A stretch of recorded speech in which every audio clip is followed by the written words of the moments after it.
परीक्षा के सामान्य हिंदी के लिए व्याकरण का मुख्य पाठ्यक्रम और महत्वपूर्ण विषयों की सूची नीचे दी गई है। 1. शब्द विचार और व्याकरणिक इकाइयाँ।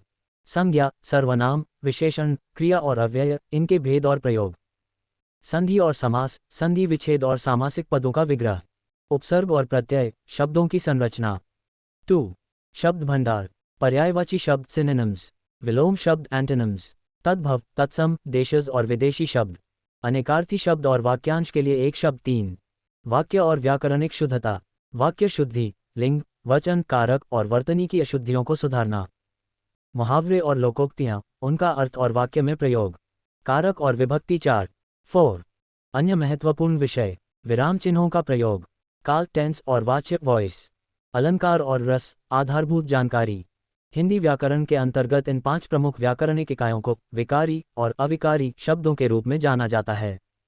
यहाँ इनका विस्तृत विवरण और उनके भेद दिए गए हैं। 1. संज्ञा, नाउन, किसी व्यक्ति, वस्तु, स्थान, भाव या प्राणी के नाम को संज्ञा कहते हैं। भेद, व्यक्तिवाचक, जो किसी विशेष नाम का बोध कराए, जैसे राम, गंगा, दिल्ली। जातिवाचक, जो पूरी जाति का बोध कराए, जैसे नदी, पर्वत, लड़का।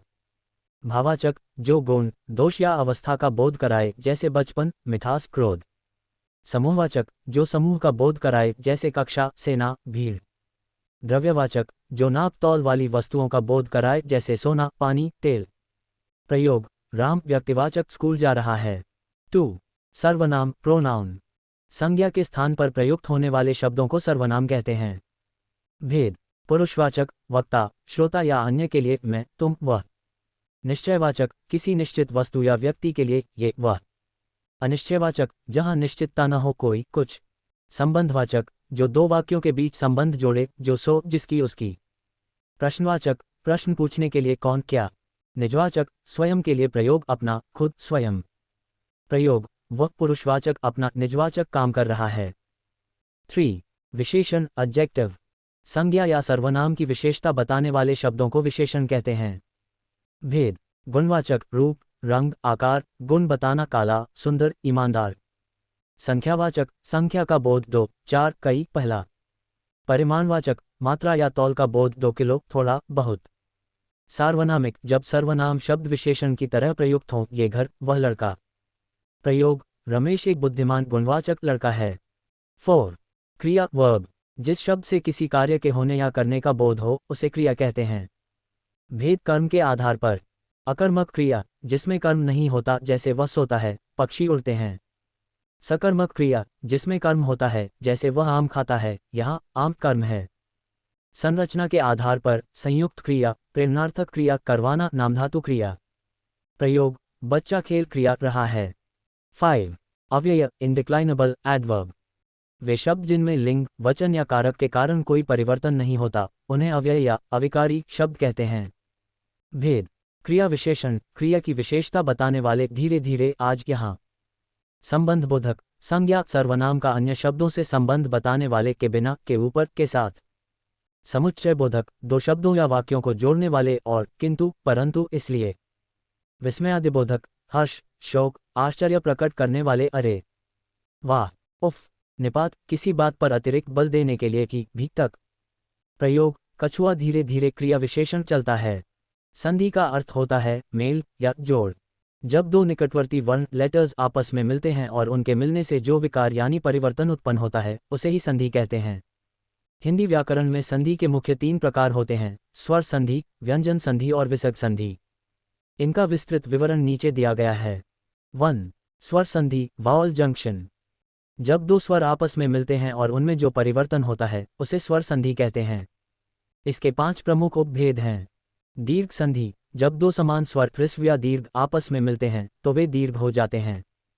उदाहरण, हिम जोड़ आलय इक्वल्स हिमालय, अजोड़ा इक्वल्स आ, भानु जोड़ उदय इक्वल्स भानुदय, ऊ जोड़ उ इक्वल्स ऊ।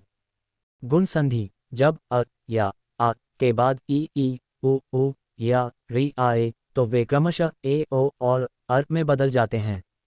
उदाहरण, नर जोड़ Indra equals Narendra, अजोड़ी equals a, महाजोड़ Uday equals महोदय, आ जोड़ उ इक्वल्स ओ।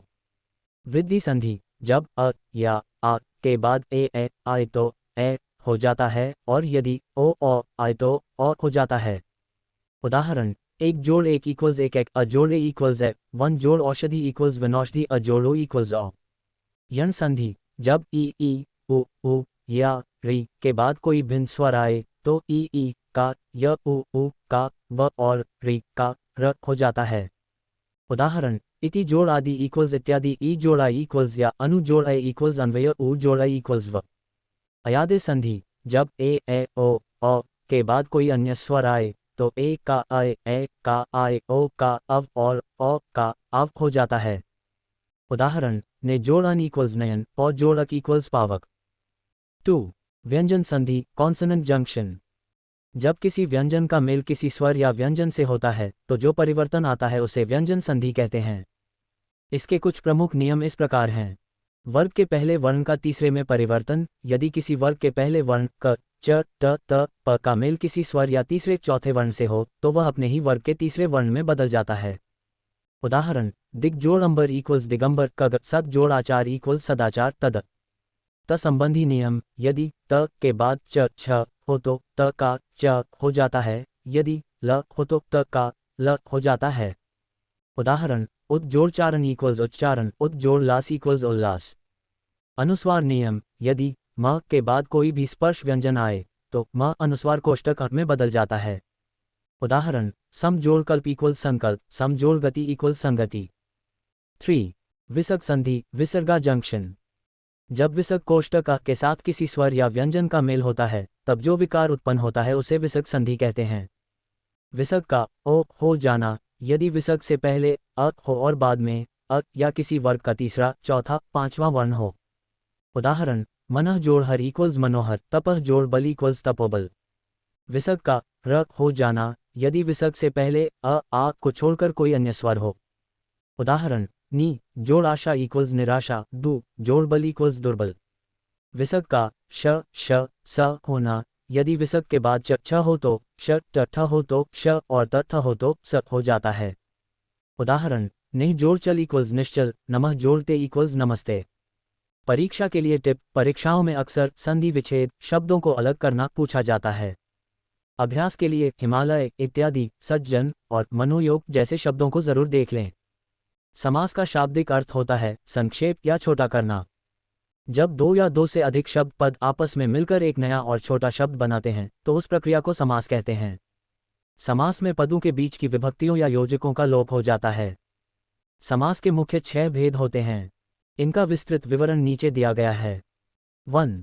अव्ययी भाव समास, अव्ययी भाव समास, जिस समास का पहला पद प्रधान हो और वह अव्यय जिसका रूप न बदले हो उसे अव्ययी भाव समास कहते हैं। पूरा शब्द क्रिया विशेषण की तरह कार्य करता है। पहचान, इसमें अक्सर यथा, प्रति, बे, भर, आ जैसे उपसर्गों का प्रयोग होता है। उदाहरण, तारांकन प्रतिदिन इक्वल्स प्रत्येक दिन, यथाशक्ति इक्वल्स शक्ति के अनुसार, आजन्म इक्वल्स जन्म से लेकर। 2. तत्पुरुष समास, तत्पुरुष समास, जिस समास का उत्तर पद दूसरा पद प्रधान होता है और दोनों पदों के बीच की कारक विभक्ति जैसे का, की, के, को, से, में, पर का लोप हो जाता है। कारक के आधार पर भेद, कर्म तत्पुरुष, करण तत्पुरुष, संप्रदान तत्पुरुष आदि। उदाहरण, तारांकन राजपुत्र इक्वल्स राजा का पुत्र, संबंध तत्पुरुष। यश प्राप्त इक्वल्स यश को प्राप्त, कर्म तत्पुरुष। तुलसीकृत इक्वल्स तुलसी द्वारा कृत, करण तत्पुरुष। 3. कर्मधारय समास, कर्मधाराय समास, जिस समास का उत्तर पद प्रधान हो और पदों के बीच विशेषण विशेष्य एडजेक्टिव नाउन या उपमेय उपमान कंपैरिजन का संबंध हो। पहचान, विग्रह करने पर है जो या के समान शब्द आते हैं। उदाहरण, तारांकन नीलकमल इक्वल्स नीला है जो कमल, चंद्रमुख इक्वल्स चंद्रमा के समान मुख, महादेव इक्वल्स महान है जो देव। 4. द्विगु समास, द्विगु समास, जिस समास का पहला पद संख्यावाचक नंबर हो और वह किसी समूह या समाहार का बोध कराए उसे द्विगु समास कहते हैं। उदाहरण, तारांकन चौराहा इक्वल्स 4 राहों का समूह, तिरंगा इक्वल्स 3 रंगों का समूह, नवरत्न इक्वल्स 9 रत्नों का समूह। 5. द्वंद्व समास, द्वंद्वा समास, जिस समास के दोनों पद प्रधान हो और विग्रह करने पर और अथवा या लगता हो। इसमें अक्सर पदों के बीच योजक चिन्ह का प्रयोग होता है। पहचान, दोनों पद एक दूसरे के विपरीत या पूरक हो सकते हैं। उदाहरण, तारांकन माता पिता इक्वल्स माता और पिता, दिन रात इक्वल्स दिन और रात, पाप पुण्य इक्वल्स पाप या पुण्य। 6. बहुव्रीहि समास, बहुव्रीहि समास, जिस समास में कोई भी पद प्रधान नहीं होता बल्कि दोनों पद मिलकर किसी तीसरे अर्थ की ओर संकेत करते हैं। पहचान, यह अक्सर देवताओं या प्रसिद्ध व्यक्तियों के पर्यायवाची होते हैं। उदाहरण, तारांकन लंबोदर इक्वल्स लंबा है उदर पेट जिसका अर्थात गणेश जी। दशानन इक्वल्स 10 है आनंद मुख जिसके अर्थात रावण।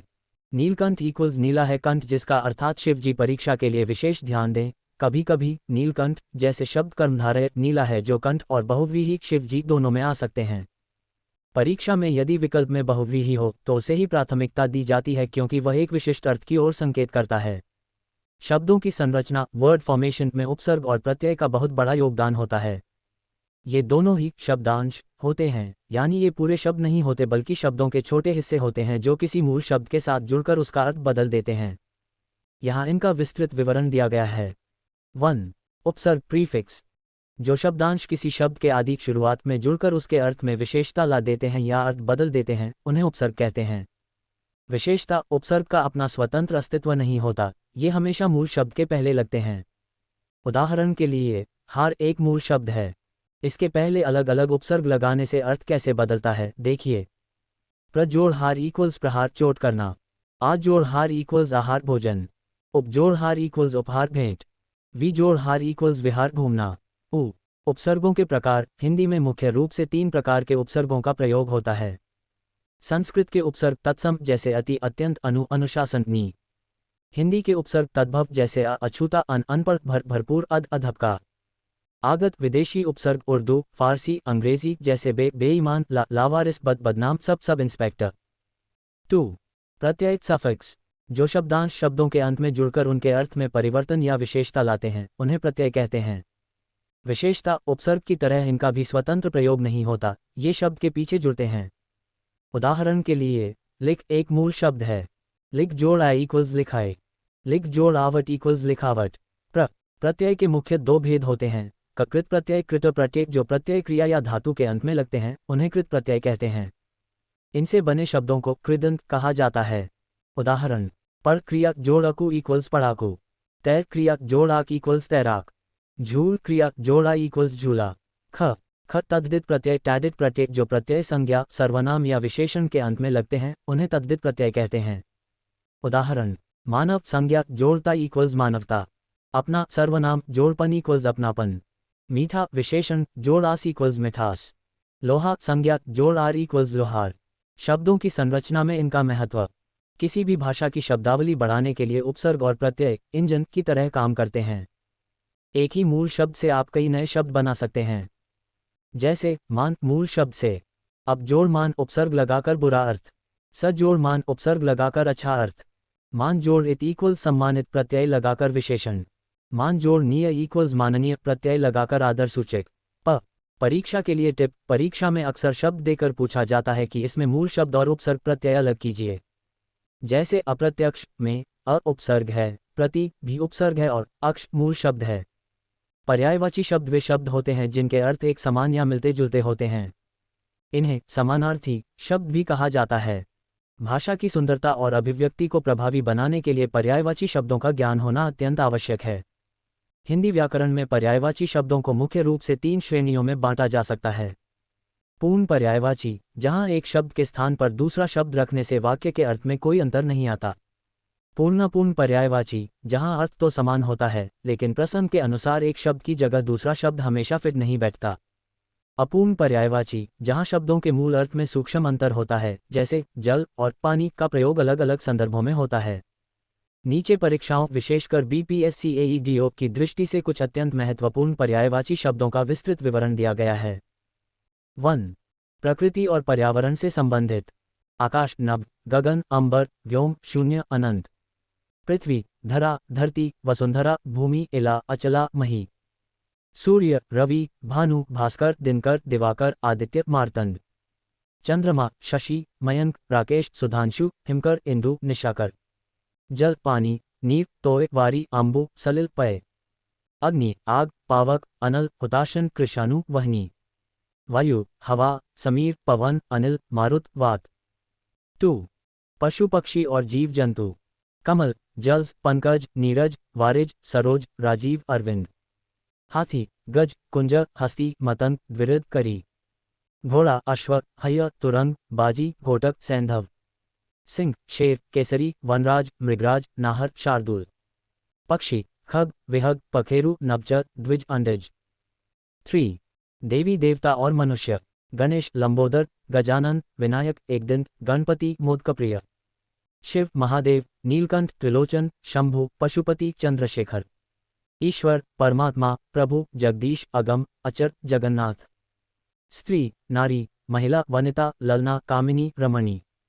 राजा, नृप, भूपति, महीप, नरेश, सम्राट, नरपति। 4. अमूर्त और अन्य भाव, अमृत, सुधा, सोम, पीयूष, अमी, सुरभोग। विष, जहर, हलाहल, गरल, कालकूट। अंधकार, तम, तिमिर, अंधेरा, तमस। इच्छा, अभिलाषा, आकांक्षा, चाह, कामना, ईप्सा, लालसा। परीक्षा के लिए विशेष बातें, टिप्स। सूक्ष्म अंतर पहचानें, जैसे अनल का अर्थ आग है, जबकि अनिल का अर्थ हवा है। परीक्षाओं में ऐसे मिलते जुलते शब्दों के पर्यायवाची अक्सर पूछे जाते हैं। पानी के पर्यायवाची से नए शब्द बनाना, तारांकन। पानी के शब्दों में ज जोड़ें तो कमल, जज, नीरज।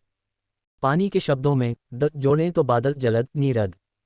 पानी के शब्दों में धी जोड़ें तो समुद्र, जलधि, नीरधि। यहाँ कुछ और महत्वपूर्ण श्रेणियों के पर्यायवाची शब्द दिए गए हैं जो अक्सर प्रतियोगी परीक्षाओं में उलझाने के लिए पूछे जाते हैं। 1. जल से संबंधित ट्रिक वाले पर्यायवाची। जैसा कि मैंने पहले बताया था, यदि आप जल के पर्यायवाची याद कर लेते हैं तो आप कमल, बादल और समुद्र के पर्यायवाची आसानी से बना सकते हैं। बादल, जल देने वाला, द जोड़ें जलद, नीरद, प्योधर, अम्बुद, वारिद, मेघ, घन। समुद्र, जल को धारण करने वाला, धी जोड़ें जलधि, नीरधि, प्योधि, वारिधि, रत्नाकर, सिंधु, सागर। कमल, जल में जन्म लेने वाला, ज जोड़ें जल्ज, नीरज, वारिज, पंकज, अम्बुज, सरोज। 2. महत्वपूर्ण देवी देवता अक्सर पूछे जाने वाले। विष्णु, लक्ष्मीपति, जनार्दन, चक्रपाणि, नारायण, गरुड़ध्वज, अच्युत। लक्ष्मी, श्री, कमला, रमा, पद्मा, हरिप्रिया, चंचला, सिंधुसुता। इंद्र, सुरपति, शचीपति, मध्व, शक्र, पुरंदर, देवराज। सरस्वती, वीणापानी, भारती, वाग्देवी, शारदा, ज्ञानदा, हंसवाहिनी। कामदेव, मनोज, मनमथ, अनंग, पंशर, रतिपति, कंदर्प। 3. शरीर के अंग और मानव संबंध। आँख, लोचन, नयन, नेत्र, चक्षु, दृग, विलोचन, अक्षी। हाथ, कर, हस्त, पाणी, बाहु, भुजा। पुत्र, बेटा, सुत, तनय, आत्मज, तनुज, नंदन। पुत्री, बेटी, सुता, तनया, आत्मजा, तनुजा, नंदिनी। 4. कुछ कठिन और हटके शब्द बीपीएससी स्तर के। कोयल, पिक, कोकिला, श्यामा, मदनशिला का कलघोष। भ्रमक, भौरा, अली, मधुकर, मधुप, चंचरी, षटपद, मिलिंद। सोना, कंचन, कनक, हेम, कुंदन, स्वर्ण, हाटक। चांदी, रजत, रूपा, रूपक, रौप्य, चंद्रहास। अतिथि, मेहमान, अभ्यागत, आगंतुक, पहुना। याद रखने के लिए एक छोटी एक्सरसाइज। क्या आप बता सकते हैं कि तरनी और तरनी में से किसका अर्थ सूर्य है और किसका नाव? कोष्टक। उत्तर, तरनी का अर्थ सूर्य होता है और तरनी का अर्थ नाव। परीक्षाओं में ऐसे सूक्ष्म अंतर वाले शब्द बहुत आते हैं। विलोम शब्द का अर्थ होता है उल्टा या विपरीत अर्थ देने वाला शब्द। इन्हें विपरीतार्थक शब्द भी कहते हैं। व्याकरण की दृष्टि से यह महत्वपूर्ण है कि किसी शब्द का विलोम उसी श्रेणी का होना चाहिए, जैसे संज्ञा का विलोम संज्ञा और विशेषण का विलोम विशेषण ही होगा। विलोम शब्द बनाने के कुछ प्रमुख तरीके और महत्वपूर्ण शब्दों की सूची नीचे दी गई है। 1. विलोम शब्द बनाने के नियम। संरचना। कभी कभी मूल शब्द के आगे उपसर्ग जोड़कर उसका उल्टा अर्थ बनाया जाता है। अप जोड़कर न्याय अन्याय, प्रत्यक्ष अप्रत्यक्ष। अप जोड़कर मान अपमान, यश अपयश। निर जोड़कर साक्षर निरक्षर, गुण निर्गुण। वी जोड़कर देश विदेश, सम्मुख विमुख। लिंग परिवर्तन द्वारा राजा रानी, माता पिता। 2. महत्वपूर्ण विलोम शब्दों की सूची। स सामान्य और अक्सर पूछे जाने वाले शब्द। अमृत का विलोम विष। अंधकार का विलोम प्रकाश। आकाश का विलोम पाताल। आदि शुरुआत का विलोम अंत।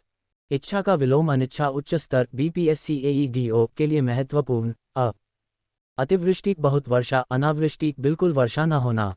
अर्वाचीन, आधुनिक, प्राचीन, पुराना। अनुराग, प्रेम, विराग, वैराग्य, घृणा। आकर्षण, विकर्षण। उद्रव, ऊपर, अधः, नीचे। ऋजु, सीधा, वक्र, टेढ़ा। कनिष्ठ, छोटा, ज्येष्ठ, बड़ा। जंगम, चलने वाला, स्थावर, स्थिर। उत्थान, उन्नति, पतन, गिरावट। मृदुल, कोमल, कठोर या रुक्ष, गुण और दोष से संबंधित। सदाचार, दुराचार। आस्तिक, ईश्वर को मानने वाला, नास्तिक। ज्ञानी, अज्ञानी। कृतज्ञ उपकार मानने वाला, कृतघ्न उपकार न मानने वाला, ये बहुत महत्वपूर्ण है। उदार, अनुदार या कृपण, कंजूस। 3. विशेष ध्यान देने योग्य बातें। परीक्षा में विलोम शब्द चुनते समय शब्दों की तत्सम और तद्भव प्रकृति का ध्यान रखना चाहिए। यदि शब्द तत्सम संस्कृत निष्ठ है तो विलोम भी तत्सम होगा। जैसे रात्रि का विलोम दिवस होगा, न कि दिन। यदि शब्द तद्भव है तो विलोम भी तद्भव होगा। जैसे रात का विलोम दिन होगा। तत्सम और तद्भव शब्द हिंदी शब्द भंडार के आधार स्तंभ हैं। इनमें मुख्य अंतर उनके उद्गम और समय के साथ हुए परिवर्तन का है। 1. तत्सम शब्द तत्सम, तत् उसके जोड़, सम समान इक्वल्स उसके समान। ये वे शब्द हैं जो संस्कृत भाषा से बिना किसी परिवर्तन के सीधे हिंदी में ले लिए गए हैं। पहचान, इन शब्दों में अक्सर क्ष, त्र, ज्ञ, रि, श्र या आधे वर्णों का प्रयोग होता है। उदाहरण, अग्नि, दुग्ध, रात्रि, सूर्य, आम्र। 2. तद्भव शब्द तद्भाव, तत् उससे जोड़, भव उत्पन्न इक्वल्स उससे उत्पन्न। ये वे शब्द हैं जो संस्कृत से निकले तो हैं, लेकिन समय और उच्चारण की सुविधा के अनुसार बदल गए हैं। ये शब्द हिंदी की अपनी प्रकृति के अधिक करीब होते हैं। पहचान, ये बोलने में सरल होते हैं और इनमें अक्सर चंद्र बिंदु कोष्टक का प्रयोग होता है। उदाहरण, आग अग्नि से, दूध दुग्ध से, रात रात्रि से, सूरज सूर्य से, आम आम्ल से। महत्वपूर्ण तत्सम तद्भव शब्दों की सूची। प्रकृति और सामान्य वस्तुएं। तत्सम, चंद्र तद्भव चांद। तत्सम, ग्राम तद्भव गांव। तत्सम, कार्य तद्भव काम। तत्सम, ग्रह तद्भव घर। तत्सम, ओष्ठ तद्भव होंठ। तत्सम, दधि तद्भव दही। तत्सम, मयूर तद्भव मोर। मानव अंग और संबंध। तत्सम, नासिका तद्भव नाक। तत्सम, मुख तद्भव मुंह। तत्सम, भ्रातृ तद्भव भाई। तत्सम, भगिनी तद्भव बहन। तत्सम, हस्त तद्भव हाथ। तत्सम, पाद तद्भव पांव। संख्याएं और अन्य। तत्सम, प्रथम तद्भव पहला। तत्सम, शत तद्भव 100। तत्सम, अद्य तद्भव आज। तत्सम, कूप तद्भव कुआं। तत्सम पहचानने की कुछ विशेष ट्रिग्स। शक का प्रयोग, जिस शब्द में श मूर्धन्य शक हो वह प्रायः तत्सम होता है। जैसे कृषक वर्षा। व और ब तत्सम में अक्सर व होता है जो तद्भव में ब बन जाता है। जैसे वानर बंदर, वर्षा बरसात। क्षक का ख या च तत्सम का क्ष तद्भव में ख या च हो जाता है। जैसे क्षेत्र खेत, पक्षी पंछी। री का प्रयोग, री की मात्रा वाले शब्द हमेशा तत्सम होते हैं। जैसे श्रृंगार घृत। बीपीएससीएईडीओ टिप परीक्षा में अश्रु आंसू, गोमे गोबर और हरिद्रा हल्दी जैसे शब्द कई बार पूछे गए हैं। हिंदी शब्द भंडार में देशज और विदेशी शब्दों का बहुत महत्व है क्योंकि ये हमारी भाषा को विविधता और सजीवता प्रदान करते हैं। यहाँ इनका विस्तृत विवरण दिया गया है। 1. देशज शब्द देशाज, देश जोड़ जन्मा इक्वल्स देश में जन्मा। ये वे शब्द हैं जिनकी उत्पत्ति का पता किसी संस्कृत व्याकरण या अन्य प्राचीन भाषा से नहीं चलता। ये शब्द स्थानीय बोलियों, क्षेत्रीय प्रभावों या परिस्थितियों के अनुसार खुद ब खुद बन गए हैं। इन्हें हम लोक भाषा के शब्द भी कह सकते हैं। विशेषता, ये शब्द ग्रामीण अंचलों और आम बोलचाल से निकलकर मुख्यधारा की हिंदी में आए हैं। महत्वपूर्ण उदाहरण, घरेलू सामान, लोटा, थाली, खटिया, ओखली, झाड़ू, डिबिया। पहनावा, अंग, पगड़ी, धोती, टांग, पेट। अन्य, खिड़की, चिड़िया, तेंदुआ, जूता, ठुमरी, फुनगी, गड़बड़, हिनहिनाना। 2. विदेशी शब्द, फॉरेन वर्ड्स, आगट। जो शब्द विदेशी भाषाओं जैसे अरबी, फारसी, तुर्की, अंग्रेजी, पुर्तगाली आदि से हिंदी में आए हैं और अब हिंदी के अपने बन गए हैं, उन्हें विदेशी या आगत शब्द कहते हैं। भारत के विदेशी व्यापार और शासन के इतिहास के कारण ये शब्द हमारी भाषा में रच बस गए हैं। प्रमुख विदेशी भाषाओं के शब्द क अंग्रेजी शब्द इंग्लिश आजकल हम बिना सोचे समझे इनका प्रयोग करते हैं। उदाहरण, school, station, ticket, police, doctor, radio, cancer, court, pen, engine. ख अरबी शब्द अरबिक, ये अक्सर कानूनी या प्रशासनिक कार्यों में उपयोग होते हैं। उदाहरण, अदालत, इस्तीफा, कानून, कुर्सी, जलसा, जिला, तारीख, मुकदमा, फैसला, अमीर, अक्ल, मुसाफिर। ग फारसी शब्द पर्शियन, हिंदी पर फारसी का बहुत गहरा प्रभाव है। उदाहरण, आदमी, औरत, चश्मा, जमीन, जहर, दीवार, बीमार, मज़ा, सरकार, दुकान, हफ्ता, अमरूद, आवारा। घ तुर्की शब्द टर्किश, ये शब्द अक्सर हथियारों या घरेलू वस्तुओं से जुड़े होते हैं। उदाहरण, कैंची, चाकू, तोप, बारूद, बहादुर, कुली, लाश, चेचक, बेगम, दरोगा। अगर पुर्तगाली शब्द पोर्चुगीज, ये शब्द खानपान और घरेलू वस्तुओं से संबंधित अधिक हैं। उदाहरण: अलमारी, बाल्टी, साबुन, तौलिया, फीता, गमला, आलपिन, तंबाकू, गोभी, कमरा, काजू। च फ्रांसीसी, फ्रेंच और अन्य। उदाहरण: कूपन, कारतूस, रिपोर्टाज फ्रांसीसी, रिक्शा, जापानी, चाय, लीची, चीनी। 3. संकर शब्द हाइब्रिड वर्ड्स, एक विशेष जानकारी। कभी कभी दो अलग अलग भाषाओं के शब्द मिलकर एक नया शब्द बनाते हैं, जिसे संकर शब्द कहते हैं। उदाहरण: रेलगाड़ी, रेल इक्वल्स अंग्रेजी जोड़ गाड़ी इक्वल्स हिंदी। टिकट घर, टिकट इक्वल्स अंग्रेजी जोड़ घर इक्वल्स हिंदी। छायादार, छाया इक्वल्स संस्कृत जोड़दार इक्वल्स फारसी। लाठी चार्ज, लाठी इक्वल्स हिंदी जोड़ चार्ज इक्वल्स अंग्रेजी। परीक्षा के लिए टिप: परीक्षा में अक्सर कैंची, तौलिया, वकील और अदालत जैसे शब्दों के बारे में पूछा जाता है कि ये किस भाषा के हैं। इन्हें बार बार पढ़ने से ही ये याद रहते हैं। अनेकार्थी शब्द वे शब्द होते हैं जिनके एक से अधिक अर्थ होते हैं। प्रसंग बदलने पर इन शब्दों का अर्थ भी बदल जाता है। साहित्य और काव्य में इनका प्रयोग भाषा को अधिक गहरा और अर्थपूर्ण बनाने के लिए किया जाता है। प्रतियोगी परीक्षाओं जैसे बीपीएससी में अक्सर यह पूछा जाता है कि किसी विशिष्ट शब्द का इनमें से कौन सा अर्थ नहीं है। यहाँ अत्यंत महत्वपूर्ण अनेकार्थी शब्दों की विस्तृत सूची दी गई है। 1. प्रमुख अनेकार्थी शब्द और उनके विभिन्न अर्थ। अंक, संख्या, नाटक का अध्याय, गोद, चिन्ह, भाग्य। अंबर, आकाश, वस्त्र, एक विशेष इत्र, अंबर, बादल। अर्थ, धन, मतलब, कारण, प्रयोजन। कर, हाथ। टैक्स, टैक्स, हाथी की सूंड, किरण। कनक, सोना, धतूरा, गेहूं। प्रसिद्ध उदाहरण: कनक कनक ते सौगुनी। कोष्टक, काल, समय, मृत्यु, यमराज, अवसर। गुरु, शिक्षक, भारी, बड़ा, श्रेष्ठ, एक ग्रह, बृहस्पति। जड़, पेड़ की मूल, मूर्ख, अचेतन, जिसमें जीवन न हो। द्विज, पक्षी, ब्राह्मण, दांत, चंद्रमा। द्विज का अर्थ है जिसका जन्म 2 बार हो। नग, पर्वत, संख्या, रत्न, वृक्ष। पक्ष, पंख, दल, टीम, पखवाड़ा, 15 दिन का समय, तरफ। मधु, शहद, शराब, वसंत ऋतु, मीठा। सारंग, हिरण, मोर, सर्प, बादल, सिंह, हाथी, धनुष। इसके बहुत से अर्थ होते हैं। हरि, विष्णु, बंदर, सिंह, सूर्य, सर्प, मेढक, पहाड़। 2. कुछ कठिन शब्द जो परीक्षाओं में उलझाते हैं। अर्क, सूर्य, काड़ा, मदार का पौधा, स्फटिक। उर्मी, लहर, लहरदार कपड़ा, दुख, शिकन, माथे की। गो, गाय, पृथ्वी, दिशा, माता, वाणी, इंद्रिय, आंख। पय, दूध, जल, अन्न। वर, दूल्हा, श्रेष्ठ, वरदान। विधि, तरीका, कानून, ब्रह्मा, भाग्य। शिव, मंगल, भाग्यशाली, महादेव, गीदड़। 3. अनेकार्थी और पर्यायवाची में अंतर। अक्सर छात्र इन दोनों में भ्रमित हो जाते हैं।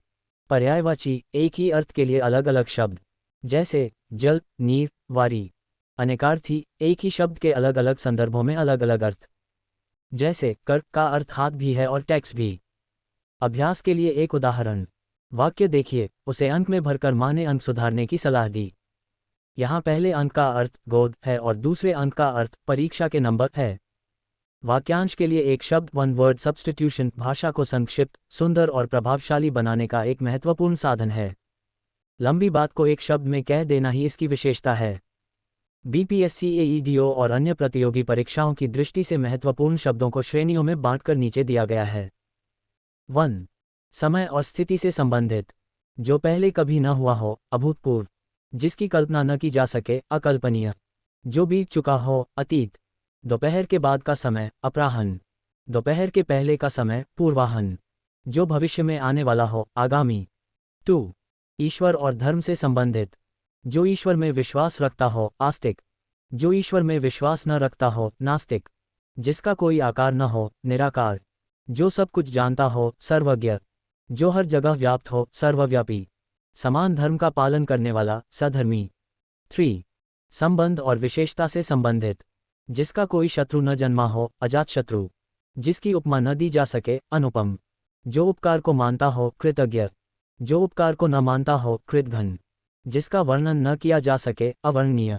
जो कम बोलता हो, मितभाषी। जो बहुत बोलता हो, वाचाल। 4. प्रशासनिक और कानूनी संदर्भ बीपीएससी के लिए विशेष। जो कानून के विरुद्ध हो, अवैध। जिसे टाला न जा सके, अनिवार्य। जिस पर मुकदमा चल रहा हो, अभियुक्त। सप्ताह में एक बार होने वाला, साप्ताहिक। 15 दिन में एक बार होने वाला, पाक्षिक। 6 महीने में एक बार होने वाला, अर्धवार्षिक। 5. अन्य महत्वपूर्ण वाक्यांश। जिसके आने की तिथि निश्चित न हो, अतिथि। महल के भीतर का भाग अंतःपुर, जिसकी भुजाएं घुटनों तक लंबी हों आजानुबाहु, पैर से लेकर सिर तक आपादमस्तक, जो बिना वेतन के काम करे अवैतनिक, आकाश को चूमने वाला गगनचुंबी। याद रखने की ट्रिक, अक्सर विलोम जोड़ों को साथ याद रखें, जैसे कृतज्ञ कृतघ्न या आस्तिक नास्तिक। इससे एक साथ दो शब्द तैयार हो जाते हैं। परीक्षा में अजातशत्रु, कृतघ्न और आपादमस्तक जैसे शब्द काफी लोकप्रिय हैं। मुहावरे इडियम्स भाषा के वे विलक्षण प्रयोग हैं जिनका अर्थ उनके सामान्य शब्दों से अलग, एक विशेष लाक्षणिक अर्थ फिगरेटिव मीनिंग में निकलता है। मुहावरों के प्रयोग से भाषा अधिक चुटीली, प्रभावशाली और सुंदर हो जाती है। बीपीएससी एईडीओ जैसी परीक्षाओं में मुहावरों का अर्थ और उनका वाक्य प्रयोग दोनों ही महत्वपूर्ण हैं। यहाँ कुछ चुनिंदा और महत्वपूर्ण मुहावरे दिए जा रहे हैं। 1. शरीर के अंगों पर आधारित मुहावरे। अंगूठा दिखाना, ऐन वक्त पर मना कर देना या धोखा देना। आंखें फेर लेना, प्रतिकूल हो जाना या बदल जाना। आंखों का तारा, बहुत प्यारा होना। कान भरना, पीठ पीछे शिकायत करना, चुगली करना। दांतों तले उंगली दबाना, बहुत अधिक हैरान या चकित होना। नाक का बाल होना, बहुत अधिक प्रिय होना। पीठ दिखाना, हार कर भाग जाना। 2. साहस और क्रोध से संबंधित। आग बबूला होना, अत्यधिक क्रोधित होना। आस्तीन का सांप, कपटी मित्र या घर में छिपा हुआ शत्रु। ईंट से ईंट बजाना, पूरी तरह से नष्ट कर देना। लोहे के चने चबाना, बहुत कठिन संघर्ष करना। मैदान मारना, जीत हासिल करना। 3. बुद्धि और व्यवहार से संबंधित। अक्ल पर पत्थर पड़ना, बुद्धि भ्रष्ट होना। अपना उल्लू सीधा करना, अपना स्वार्थ सिद्ध करना। गागर में सागर भरना, थोड़े शब्दों में बहुत बड़ी बात कह देना। घी के दिए जलाना, बहुत अधिक खुशी मनाना। टेढ़ी खीर, बहुत कठिन कार्य। 4.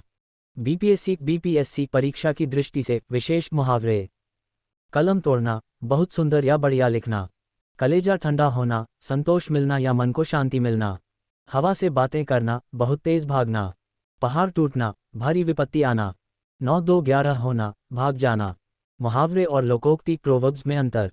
अक्सर लोग इन दोनों में भ्रमित होते हैं। ध्यान रखें, मुहावरा एक वाक्यांश होता है, वाक्य का हिस्सा ये स्वतंत्र रूप से प्रयोग नहीं होता। इसके अंत में प्रायः ना जैसे करना होना आता है। लोकोक्ति कहावत अपने आप में एक पूरा वाक्य होती है जो किसी अनुभव पर आधारित होती है। जैसे अधजल गगरी छलकत जाए। अभ्यास के लिए वाक्य प्रयोग। मुहावरा, आसमान सिर पर उठाना, बहुत शोर करना। प्रयोग, शिक्षक के कक्षा से बाहर निकलते ही बच्चों ने आसमान सिर पर उठा लिया। लोकोक्तियाँ कहावतें वे अनुभवसिद्ध वाक्य होते हैं जो लोक जीवन के व्यापक अनुभवों पर आधारित होते हैं। मुहावरों के विपरीत लोकोक्तियाँ अपने आप में एक पूरा वाक्य होती हैं और इनका प्रयोग किसी बात की पुष्टि करने या उदाहरण देने के लिए किया जाता है। यहाँ परीक्षाओं के लिए महत्वपूर्ण लोकोक्तियाँ उनके अर्थ सहित दी गई हैं। 1. योग्यता और दिखावे से संबंधित। अधजल गगरी छलकत जाए, जिसके पास कम ज्ञान होता है वह दिखावा अधिक करता है। ऊंची दुकान फीका पकवान, केवल बाहरी प्रदर्शन अच्छा होना, असलियत में कुछ न होना। थोथा चना बाजे घना, अयोग्य व्यक्ति ही बढ़ चढ़कर बातें करता है। चिराग तले अंधेरा, अपनी बुराई खुद को दिखाई न देना या ज्ञानी के घर में अज्ञान होना। 2. भाग्य और परिस्थिति से संबंधित। आसमान से गिरा खजूर में अटका, एक मुसीबत से निकलकर दूसरी में फंस जाना। कंगाली में आटा गीला, मुसीबत के समय एक और मुसीबत आ जाना। घर का भेदी लंका ढाए, आपसी फूट के कारण भारी नुकसान होना। मान न मान मैं तेरा मेहमान, जबरदस्ती गले पड़ना। 3. स्वभाव और परिणाम से संबंधित। आम के आम गुठलियों के दाम, दोहरा लाभ प्राप्त होना। कोयले की दलाली में हाथ काले, बुरी संगति या बुरे काम का फल बुरा ही होता है। जैसी करनी वैसी भरनी, कर्म के अनुसार ही फल मिलना। दूध का जला छाछ भी फूंक फूंक कर पीता है, एक बार धोखा खाने के बाद व्यक्ति बहुत सावधान हो जाता है। 4. नीति और व्यवहार से संबंधित। अकेला चना भार नहीं फोड़ता, कोई भी बड़ा काम अकेला व्यक्ति नहीं कर सकता। दूर के ढोल सुहावने, दूर की वस्तुएं या परिस्थितियां अच्छी लगती हैं। बंदर क्या जाने अदरक का स्वाद, अज्ञानी व्यक्ति किसी वस्तु के गुण को नहीं समझ सकता। हाथ कंगन को आरसी क्या, प्रत्यक्ष को प्रमाण की आवश्यकता नहीं होती। मुहावरे और लोकोक्ति में मुख्य अंतर। रिविजन। मुहावरा, आंख का तारा, वाक्य का छोटा हिस्सा है, अंत में ना आता है। लोकोक्ति, नाच न जाने आंगन टेढ़ा, यह एक पूरी बात या उपदेश है। बीपीएससी एईडीओ टिप, परीक्षा में अक्सर लोकोक्ति का अर्थ पूछा जाता है या उसे किसी परिस्थिति में फिट करने के लिए कहा जाता है। कंगाली में आटा गीला और हाथ कंगन को आरसी क्या अक्सर पूछे जाने वाले उदाहरण हैं। व्याकरण में वाक्य भाषा की वह सबसे छोटी इकाई है जो किसी विचार को पूर्ण रूप से प्रकट करती है। शब्दों के सार्थक समूह को वाक्य कहते हैं। वाक्य के मुख्य रूप से दो अंग होते हैं और इसे दो आधारों पर वर्गीकृत किया गया है। 1. वाक्य के अंग पार्ट्स ऑफ सेंटेंस। प्रत्येक वाक्य के दो अनिवार्य हिस्से होते हैं। उद्देश्य सब्जेक्ट वाक्य में जिसके बारे में कुछ कहा जाए। जैसे राम स्कूल जाता है, यहाँ राम उद्देश्य है। विधेय प्रेडिकट उद्देश्य के बारे में जो कुछ कहा जाए। जैसे राम स्कूल जाता है, यहाँ स्कूल जाता है विधेय है। 2. रचना के आधार पर वाक्य बेस्ड ऑन स्ट्रक्चर। रचना के आधार पर वाक्य के तीन भेद होते हैं। सरल वाक्य सिंपल सेंटेंस, इसमें एक ही उद्देश्य और एक ही विधेय, एक ही मुख्य क्रिया होती है। उदाहरण, मोहन पुस्तक पढ़ता है। संयुक्त वाक्य कॉम्पाउंड सेंटेंस, जब दो या दो से अधिक स्वतंत्र वाक्य और किंतु, परंतु या जैसे योजकों से जुड़े हों। उदाहरण, वह सुबह गया और शाम को लौट आया। मिश्रित वाक्य कॉम्प्लेक्स सेंटेंस, इसमें एक मुख्य वाक्य होता है और दूसरा उस पर आश्रित डिपेंडेंट होता है।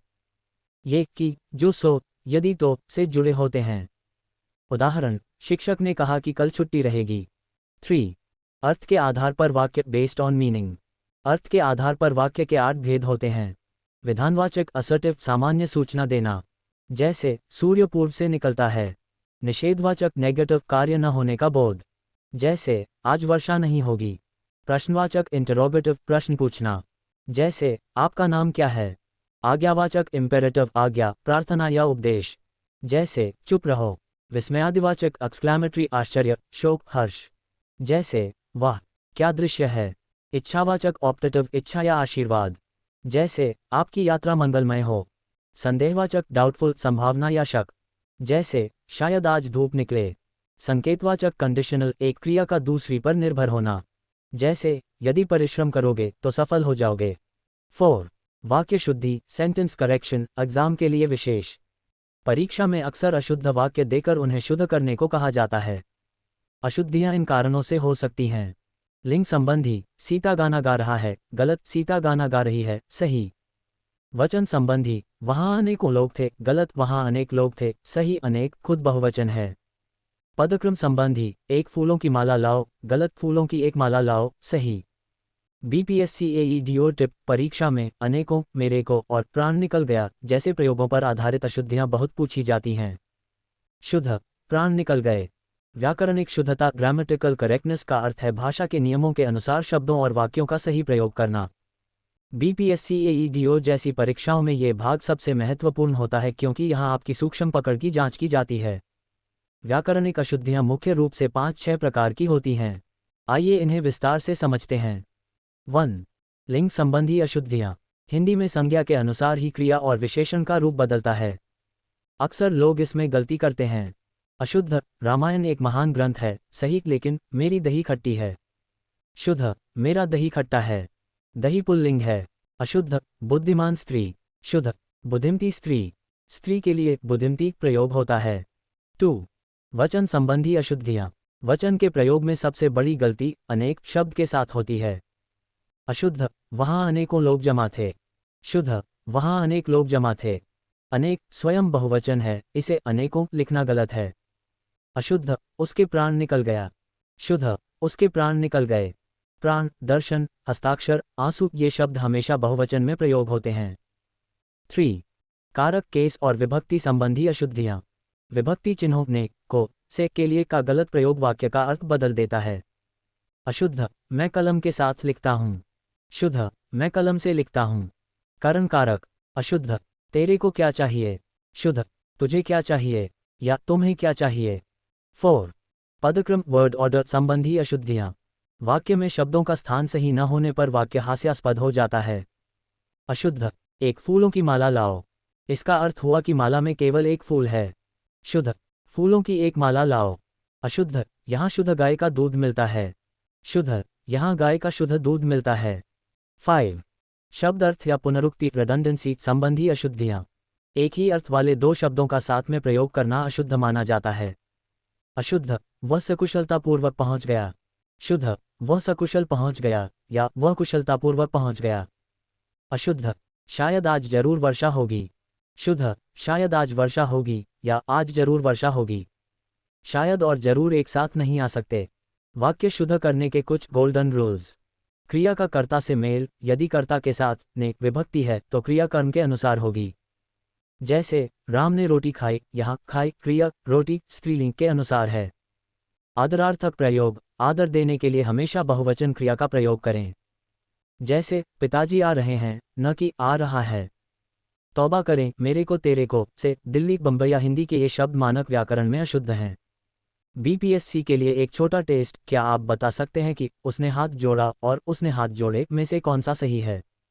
उत्तर, उसने हाथ जोड़े सही है, क्योंकि हाथ दो होते हैं और यहाँ क्रिया बहुवचन में होगी। लिंग जेंडर का शाब्दिक अर्थ होता है चिन्ह या निशान।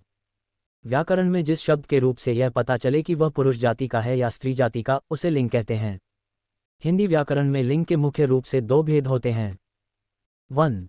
पुल्लिंग मैस्क्यूलन। जिन शब्दों से पुरुष जाति का बोध होता है उन्हें पुल्लिंग कहते हैं। उदाहरण, लड़का, राजा, घोड़ा, पिता, हिमालय, आम, लोहा। पुल्लिंग की पहचान के कुछ सामान्य नियम। पर्वतों के नाम, हिमालय, विंध्याचल, अरावली हमेशा पुल्लिंग। देशों के नाम, भारत, चीन, अमेरिका अपवाद श्रीलंका स्त्रीलिंग माना जाता है। महीनों और दिनों के नाम, चैत्र, वैशाख, सोमवार, मंगलवार। धातुओं के नाम, सोना, तांबा, लोहा अपवाद चांदी स्त्रीलिंग है। अनाज के नाम, गेहूं, चावल, बाजरा अपवाद मक्का, अरहर, ज्वार स्त्रीलिंग हैं। द्रव्य पदार्थों के नाम, पानी, घी, तेल, दूध अपवाद चाय, लस्सी, कॉफी स्त्रीलिंग हैं। 2. स्त्रीलिंग फेमिनिन। जिन शब्दों से स्त्री जाति का बोध होता है उन्हें स्त्रीलिंग कहते हैं। उदाहरण, लड़की, रानी, घोड़ी, माता, गंगा, इमली, चांदी। स्त्रीलिंग की पहचान के कुछ सामान्य नियम। नदियों के नाम, गंगा, यमुना, सरस्वती, नर्मदा अपवाद सोन, सिंधु और ब्रह्मपुत्र पुल्लिंग माने जाते हैं। तिथियों के नाम, प्रथमा, द्वितीया, अमावस्या, पूर्णिमा। भाषाओं और बोलियों के नाम, हिंदी, संस्कृत, अंग्रेजी, भोजपुरी, मैथिली। इकारांत शब्द, जिन शब्दों के अंत में ई आता है वे प्रायः स्त्रीलिंग होते हैं। जैसे नदी, रोटी, टोपी, चिट्ठी अपवाद पानी, दही, घी, हाथी पुल्लिंग हैं। लताओं के नाम, मालती, अमरबेल। लिंग परिवर्तन के नियम, रूल्स ऑफ ट्रांसफॉर्मेशन। पुल्लिंग से स्त्रीलिंग बनाने के लिए कुछ प्रत्ययों का प्रयोग किया जाता है। आ को ई करके लड़का, लड़की, बेटा, बेटी। आ को या करके बूढ़ा, बुढ़िया, कुत्ता, कुतिया। अ को आ करके छात्र, छात्रा, सुत, सुता। नी जोड़कर शेर, शेरनी, मोर, मोरनी। आनी जोड़कर सेठ, सेठानी, नौकर, नौकरानी। इन जोड़कर धोबी, धोबिन, माली, मालिन। पुनर्तः भिन्न शब्द, पिता, माता, राजा, रानी, भाई, बहन, पुरुष, स्त्री। विशेष ध्यान देने योग्य बातें, बीपीएससी टिप। दही और पानी, ये शब्द अक्सर परीक्षा में पूछे जाते हैं। याद रखें, दही खट्टा है और पानी ठंडा है। ये दोनों पुल्लिंग हैं। प्राण और दर्शन, ये हमेशा पुल्लिंग बहुवचन में प्रयोग होते हैं। मक्खी, कोयल, मछली, ये हमेशा स्त्रीलिंग होते हैं। इनका पुल्लिंग बनाने के लिए इनके आगे नर लगाना पड़ता है, जैसे नरमक्खी। उल्लू, कौवा, भेड़िए, ये हमेशा पुल्लिंग होते हैं। इनका स्त्रीलिंग बनाने के लिए इनके आगे मादा लगाना पड़ता है, जैसे मादा कौवा। व्याकरण में वचन, नंबर का अर्थ होता है संख्या। शब्द के जिस रूप से उसके एक या एक से अधिक होने का बोध हो उसे वचन कहते हैं। हिंदी में वचन के दो भेद होते हैं। 1. एकवचन, सिंग्युलर। शब्द के जिस रूप से एक व्यक्ति, वस्तु या पदार्थ का बोध हो। उदाहरण, लड़का, पुस्तक, मेज, घड़ी, माला। 2. बहुवचन, प्लूरल। शब्द के जिस रूप से एक से अधिक व्यक्तियों या वस्तुओं का बोध हो। उदाहरण, लड़के, पुस्तकें, मेजें, घड़ियां, मालाएं। वचन परिवर्तन के मुख्य नियम। पुल्लिंग और स्त्रीलिंग शब्दों के बहुवचन बनाने के नियम अलग अलग होते हैं। आ को ए में बदलकर पुल्लिंग ल। लड़का, लड़के। कमरा, कमरे। घोड़ा, घोड़े। अ को ए में बदलकर स्त्रीलिंग। पुस्तक, पुस्तकें। गाय, गायें। आँख, आँखें। आ को आ या ए में बदलकर स्त्रीलिंग। माला, मालाएं। कथा, कथाएं। माता, माताएं। ई को एया में बदलकर, ध्यान दें, बड़ी ई छोटी ई में बदल जाती है। नदी, नदियां। लड़की, लड़कियां। टोपी, टोपियां। ऊ को ओए में बदलकर। वधू, वधुएं। वस्तु, वस्तुएं। वचन के विशेष नियम बीपीएससी एईडीओ के लिए महत्वपूर्ण। हिंदी में कुछ शब्द ऐसे हैं जो नियमों के अपवाद होते हैं और परीक्षाओं में अक्सर वही पूछे जाते हैं। एक हमेशा बहुवचन में रहने वाले शब्द, कुछ शब्द हमेशा बहुवचन के रूप में ही प्रयोग किए जाते हैं। उदाहरण, प्राण, दर्शन, हस्ताक्षर, आंसू, होश, भाग्य, बाल। वाक्य प्रयोग, आपके दर्शन हो गए। ये गलत है कहना कि दर्शन हो गया। दो हमेशा एकवचन में रहने वाले शब्द, कुछ शब्द सदैव एकवचन में ही प्रयुक्त होते हैं। उदाहरण, जनता, आकाश, वर्षा, पानी, दूध, घी, सत्य, प्रेम। वाक्य प्रयोग, जनता भूल गई। जनताएं शब्द गलत है। तीन आदर देने के लिए बहुवचन का प्रयोग, जब हम अपने से बड़ों या सम्मानित व्यक्तियों के बारे में बात करते हैं तो एकवचन होने पर भी क्रिया बहुवचन में प्रयोग होती है। उदाहरण, पिताजी आ रहे हैं, न कि आ रहा है। चार संबोधन के समय जब हम किसी को पुकारते हैं तो ओ का प्रयोग होता है। उदाहरण, भाई भाइयों, बहन बहनों। याद रखने योग्य टिप, परीक्षा में अनेक और अनेकों का भ्रम बहुत आता है। याद रखें कि अनेक शब्द अपने आप में बहुवचन है, इसलिए इसका बहुवचन अनेकों बनाना व्याकरण की दृष्टि से अशुद्ध है। कारक केस का अर्थ होता है क्रिया को करने वाला या क्रिया से संबंध रखने वाला। संज्ञा या सर्वनाम के जिस रूप से उसका संबंध वाक्य के अन्य शब्दों विशेषकर क्रिया के साथ जाना जाता है उसे कारक कहते हैं। हिंदी में कारकों की संख्या 8 मानी गई है। प्रत्येक कारक का अपना एक चिन्ह होता है जिसे विभक्ति या परसर्ग कहते हैं। कारकों के भेद, लक्षण और विभक्ति चिन्ह। यहाँ सभी 8 कारकों का विस्तृत विवरण दिया गया है। 1 कर्ता कारक, नॉमिनेटिव केस। चिन्ह, ने, कभी कभी शून्य भी। लक्षण, क्रिया को करने वाला। उदाहरण, राम ने खाना खाया, मोहन स्कूल जाता है, यहाँ ने छिपा हुआ है। 2 कर्म कारक, एक्यूजेटिव केस। चिन्ह, को। लक्षण, जिस पर क्रिया का फल प्रभाव पड़े। उदाहरण, माँ ने बच्चे को सुलाया, उसने आम खाया। 3 करण कारक, इंस्ट्रूमेंटल केस। चिन्ह, से, के द्वारा। लक्षण, जिसकी सहायता से कार्य किया जाए, साधन। उदाहरण, वह कलम से लिखता है, राम ने रावण को बाण से मारा। 4 संप्रदान कारक, डेटिव केस। चिन्ह, के लिए, को। लक्षण, जिसके लिए कुछ किया जाए या जिसे कुछ दिया जाए। उदाहरण, पिता बच्चे के लिए खिलौना लाए, भूखे को अन्न दो। 5 अपादान कारक, एब्लेटिव केस। चिन्ह, से अलग होने के अर्थ में। लक्षण, जहां किसी वस्तु के अलग होने, तुलना करने या डरने का बोध हो। उदाहरण, पेड़ से पत्ता गिरा, वह सांप से डरता है। 6 संबंध कारक, जेनेटिव केस। चिन्ह, का, की, के, रा, री, रे। लक्षण, जो एक शब्द का दूसरे शब्द से संबंध बताए। उदाहरण, ये राम का घर है, मेरी पुस्तक कहाँ है। 7 अधिकरण कारक, लोकेटिव केस। चिन्ह, में, पर। लक्षण, जो क्रिया के आधार, स्थान या समय का बोध कराए। उदाहरण, पक्षी आकाश में उड़ रहे हैं, मेज पर किताब रखी है। 8 संबोधन कारक, वोकेटिव केस। चिन्ह, हे, अरे, ओ। लक्षण, जिससे किसी को पुकारा या सावधान किया जाए। उदाहरण, हे राम, मेरी रक्षा करो, अरे भाई, इधर आओ। कारक से जुड़ी महत्वपूर्ण सावधानियां, BPSCAEDO टिप। से का अंतर, करण कारक में से का प्रयोग साधन के लिए होता है, जैसे बस से जाना, जबकि अपादान में से का प्रयोग अलग होने के लिए होता है, जैसे हिमालय से गंगा निकलती है। को का अंतर, कर्म कारक में को का प्रभाव कर्म पर पड़ता है, जबकि संप्रदान में को का अर्थ किसी को कुछ देना होता है। ने का प्रयोग, ने विभक्ति का प्रयोग केवल भूतकाल की सकर्मक क्रिया के साथ ही होता है। वर्तनी स्पेलिंग का अर्थ है शब्दों को लिखने की वह पद्धति जिसमें वर्णों, लेटर्स का सही क्रम और प्रयोग किया जाए। हिंदी एक ध्वन्यात्मक भाषा है, यानी इसे जैसा बोला जाता है वैसा ही लिखा जाता है। वर्तनी की अशुद्धियां अक्सर गलत उच्चारण या क्षेत्रीय प्रभाव के कारण होती हैं। BPSCAEDO जैसी प्रशासनिक परीक्षाओं में वर्तनी की शुद्धि पर विशेष ध्यान दिया जाता है।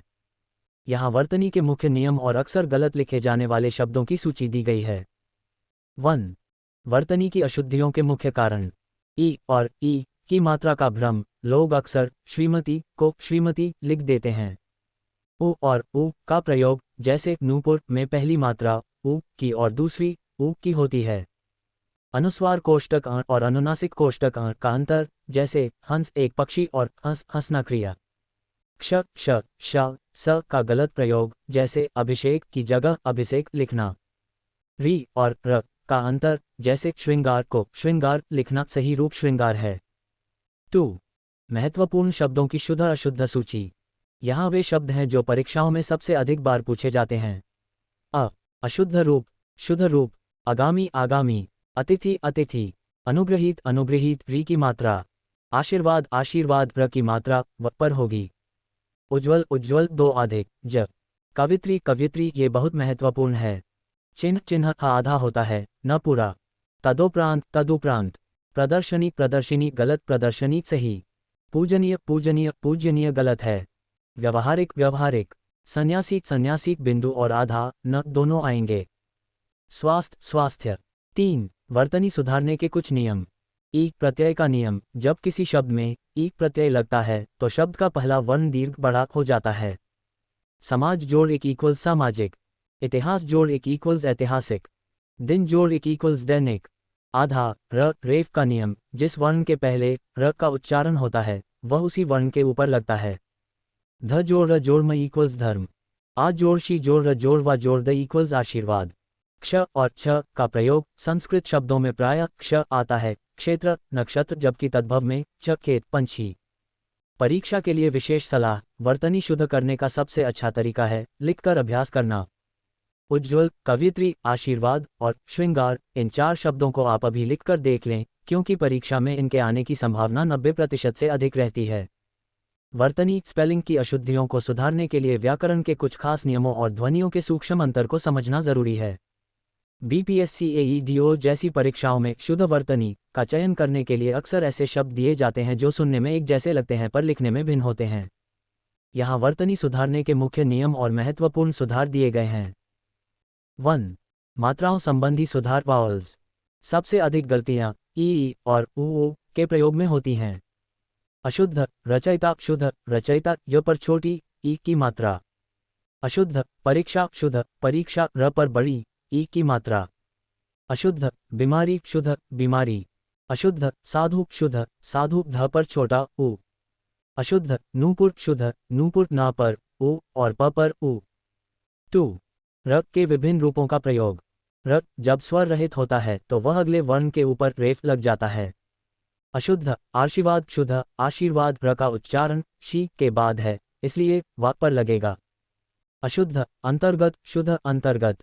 अशुद्ध पुनर्जन्म शुद्ध पुनर्जन्म न के बाद र का उच्चारण है, इसलिए जग पर लगेगा। 3 पंचम वर्ण और अनुस्वार कोष्टक का प्रयोग। आजकल मानक वर्तनी में पंचम वर्ण अंग आन अ न म के स्थान पर अनुस्वार बिंदी का प्रयोग अधिक शुद्ध माना जाता है।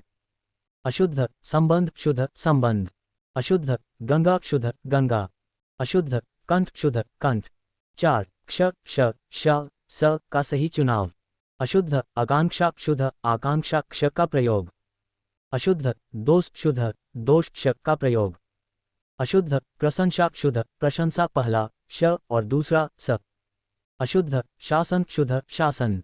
5 संयुक्त वर्णों की अशुद्धियां। कुछ शब्दों में 2 वर्णों के मेल को गलत तरीके से लिखा जाता है। अशुद्ध उज्ज्वल शुद्ध उज्ज्वल, इसमें दोनों ज आधे होते हैं क्योंकि उज्ज्वल की संधि है। अशुद्ध ज्योत्सना शुद्ध ज्योत्सना त और स दोनों आधे होंगे। अशुद्ध कयारी शुद्ध क्यारी। 6 संधि और प्रत्यय के प्रभाव से सुधार। जब एक प्रत्यय जुड़ता है तो पहले अक्षर की मात्रा बदल जाती है। अशुद्ध आध्यात्मिक शुद्ध आध्यात्मिक अधि जोड़ आत्म जोड़ एक। अशुद्ध साप्ताहिक शुद्ध साप्ताहिक। अशुद्ध प्रामाणिक शुद्ध प्रामाणिक। अभ्यास के लिए शीर्ष 10 शुद्ध शब्द इन्हें रट लें। श्रृंगार ध्यान दें, इसमें श्र नहीं बल्कि श के नीचे री की मात्रा होती है।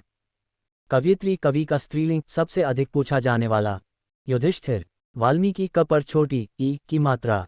अहल्या अहिल्या गलत है। निरोग नी पर बड़ी ई की मात्रा। सन्यासी बिंदी और आधा न दोनों। हस्तक्षेप अतिशयोक्ति क्ष पूरा होता है। उपर्युक्त उपरोक्त अशुद्ध माना जाता है। स सुधार के लिए टिप। बीपीएससी परीक्षा में जब भी वर्तनी का प्रश्न आए तो मन में उस शब्द का संधि विच्छेद करने की कोशिश करें। जैसे उज्ज्वल का संधि विच्छेद उज्ज्वल है, जिससे पता चलता है कि इसमें आधा त ज में बदल गया है। मुहावरे भाषा को सजीव और प्रभावशाली बनाते हैं।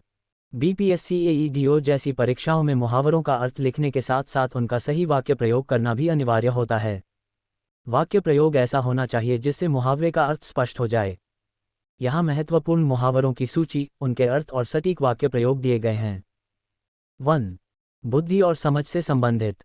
अक्ल पर पत्थर पड़ना। अर्थ बुद्धि भ्रष्ट होना या समझ न रहना। वाक्य प्रयोग, विद्वान होने के बावजूद उसने ऐसी ओछी हरकत की, लगता है उसकी अक्ल पर पत्थर पड़ गए थे। अपना उल्लू सीधा करना। अर्थ, अपना स्वार्थ सिद्ध करना। वाक्य प्रयोग, आजकल के राजनेता जनता की सेवा कम और अपना उल्लू सीधा करना ज्यादा जानते हैं। गागर में सागर भरना।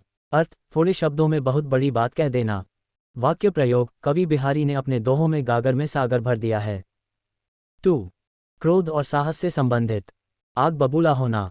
अर्थ, अत्यधिक क्रोधित होना। वाक्य प्रयोग, शीशा टूटने की खबर सुनते ही मकान मालिक आग बबूला हो गया। लोहे के चने चबाना। अर्थ, बहुत कठिन संघर्ष करना। वाक्य प्रयोग, भारतीय सेना के सामने दुश्मन को लोहे के चने चबाने पड़े। ईंट से ईंट बजाना। अर्थ, पूरी तरह से नष्ट कर देना। वाक्य प्रयोग, भारत ने युद्ध में शत्रु देश की ईंट से ईंट बजा दी। 3. हार जीत और वीरता से संबंधित। मैदान मारना। अर्थ, जीत हासिल करना। वाक्य प्रयोग, कड़ी मेहनत के बल पर इस बार परीक्षा में सुमित ने मैदान मार लिया। दांतों तले उंगली दबाना। अर्थ, बहुत अधिक हैरान या चकित होना। वाक्य प्रयोग, नन्हे बालक की वीरता देखकर गांव वालों ने दांतों तले उंगली दबा ली। हवा से बातें करना। अर्थ, बहुत तेज भागना। वाक्य प्रयोग, महाराणा प्रताप का घोड़ा चेतक हवा से बातें करता था। 4. हार मान लेना या धोखा देने से संबंधित। घुटने टेकना। अर्थ, हार स्वीकार कर लेना। वाक्य प्रयोग, अंततः आतंकवादियों को पुलिस के सामने घुटने टेकने पड़े। अंगूठा दिखाना। अर्थ, ऐन वक्त पर मना कर देना या धोखा देना। वाक्य प्रयोग, जब मैंने राम से मदद मांगी तो उसने मुझे अंगूठा दिखा दिया। आस्तीन का सांप। अर्थ, कपटी मित्र या घर में छिपा हुआ शत्रु। वाक्य प्रयोग, मुझे पता नहीं था कि जिसे मैं अपना सबसे अच्छा दोस्त मानता हूं वही आस्तीन का सांप निकलेगा। 5. खुशी और संतोष से संबंधित। घी के दिए जलाना। अर्थ, बहुत अधिक खुशी मनाना। वाक्य प्रयोग, जब भगवान राम वनवास काटकर अयोध्या लौटे तब नगर वासियों ने घी के दिए जलाए। कलेजा ठंडा होना। अर्थ, संतोष मिलना या मन को शांति मिलना। वाक्य प्रयोग, परीक्षा में प्रथम आने का समाचार सुनकर मां का कलेजा ठंडा हो गया। परीक्षा के लिए विशेष टिप, वाक्य प्रयोग करते समय हमेशा मुहावरे का प्रयोग करें, उसके अर्थ का नहीं। गलत, पुलिस को देखकर चोर भाग गया। यहां मुहावरे का प्रयोग नहीं हुआ। सही, पुलिस को देखकर चोर 9-2-11 हो गया। लोकोक्तियां, कहावतें लोक अनुभवों का निचोड़ होती हैं। ये अपने आप में एक पूर्ण वाक्य होती हैं और किसी स्थिति की पुष्टि करने या उपदेश देने के लिए प्रयोग की जाती हैं। बीपीएससी, एईडीओ और अन्य प्रशासनिक परीक्षाओं में इनका अर्थ और सटीक वाक्य प्रयोग नीचे दिया गया है। 1. योग्यता और दिखावे से संबंधित। अधजल गगरी छलकत जाए। अर्थ, कम ज्ञान वाला व्यक्ति अधिक दिखावा करता है। वाक्य प्रयोग, रमेश को कंप्यूटर की एबीसीडी भी नहीं पता, लेकिन बातें ऐसे करता है जैसे वह कोई बड़ा इंजीनियर हो। सच ही कहा है, अधजल गगरी छलकत जाए। ऊंची दुकान फीका पकवान। अर्थ, केवल बाहरी दिखावा अच्छा होना, वास्तविकता में कुछ न होना। वाक्य प्रयोग, उस बड़े शोरूम से मैंने महंगे कपड़े खरीदे लेकिन एक ही धुलाई में खराब हो गए। इसे कहते हैं ऊंची दुकान फीका पकवान। नाच न जाने आंगन टेढ़ा। अर्थ, अपनी अयोग्यता छिपाने के लिए दूसरों या परिस्थितियों को दोष देना। वाक्य प्रयोग, जब मोहन से गाना नहीं गाया गया तो कहने लगा कि माइक ही खराब है। इसे कहते हैं नाच न जाने आंगन टेढ़ा। 2. लाभ और हानि से संबंधित। आम के आम गुठलियों के दाम। अर्थ, दोहरा लाभ प्राप्त होना। वाक्य प्रयोग, मैंने अखबार पढ़कर ज्ञान भी बढ़ाया और फिर पुराने अखबारों को बेचकर पैसे भी कमा लिए। ये तो वही बात हुई, आम के आम गुठलियों के दाम। कंगाली में आटा गीला। अर्थ, मुसीबत पर मुसीबत आना। वाक्य प्रयोग, नौकरी पहले ही जा चुकी थी, ऊपर से पिताजी की बीमारी ने कंगाली में आटा गीला कर दिया। 3. स्वभाव और संगति से संबंधित। कोयले की दलाली में हाथ काले। अर्थ, बुरे काम या बुरी संगति का फल बुरा ही होता है। वाक्य प्रयोग, चोरों के साथ दोस्ती रखोगे तो पुलिस तुम्हें भी पकड़ेगी ही, क्योंकि कोयले की दलाली में हाथ काले होते ही हैं। जैसी करनी वैसी भरनी। अर्थ, मनुष्य को अपने कर्मों के अनुसार ही फल मिलता है। वाक्य प्रयोग, उसने पूरी उम्र दूसरों को परेशान किया, आज वह खुद अकेला और बीमार है। सच है, जैसी करनी वैसी भरनी। 4. बुद्धि और चातुर्य से संबंधित। काला अक्षर भैंस बराबर। अर्थ, बिल्कुल अनपढ़ होना। वाक्य प्रयोग, दादाजी के सामने अखबार मत रखो, उनके लिए तो काला अक्षर भैंस बराबर है। हाथ कंगन को आरसी क्या। अर्थ, प्रत्यक्ष को प्रमाण की आवश्यकता नहीं होती। वाक्य प्रयोग, यदि तुम्हें मेरी मेहनत पर शक है तो मेरा परीक्षा परिणाम देख लेना, हाथ कंगन को आरसी क्या। मुहावरे और लोकोक्ति के प्रयोग में अंतर। मुहावरा वाक्य के बीच में क्रिया की तरह जुड़ता है।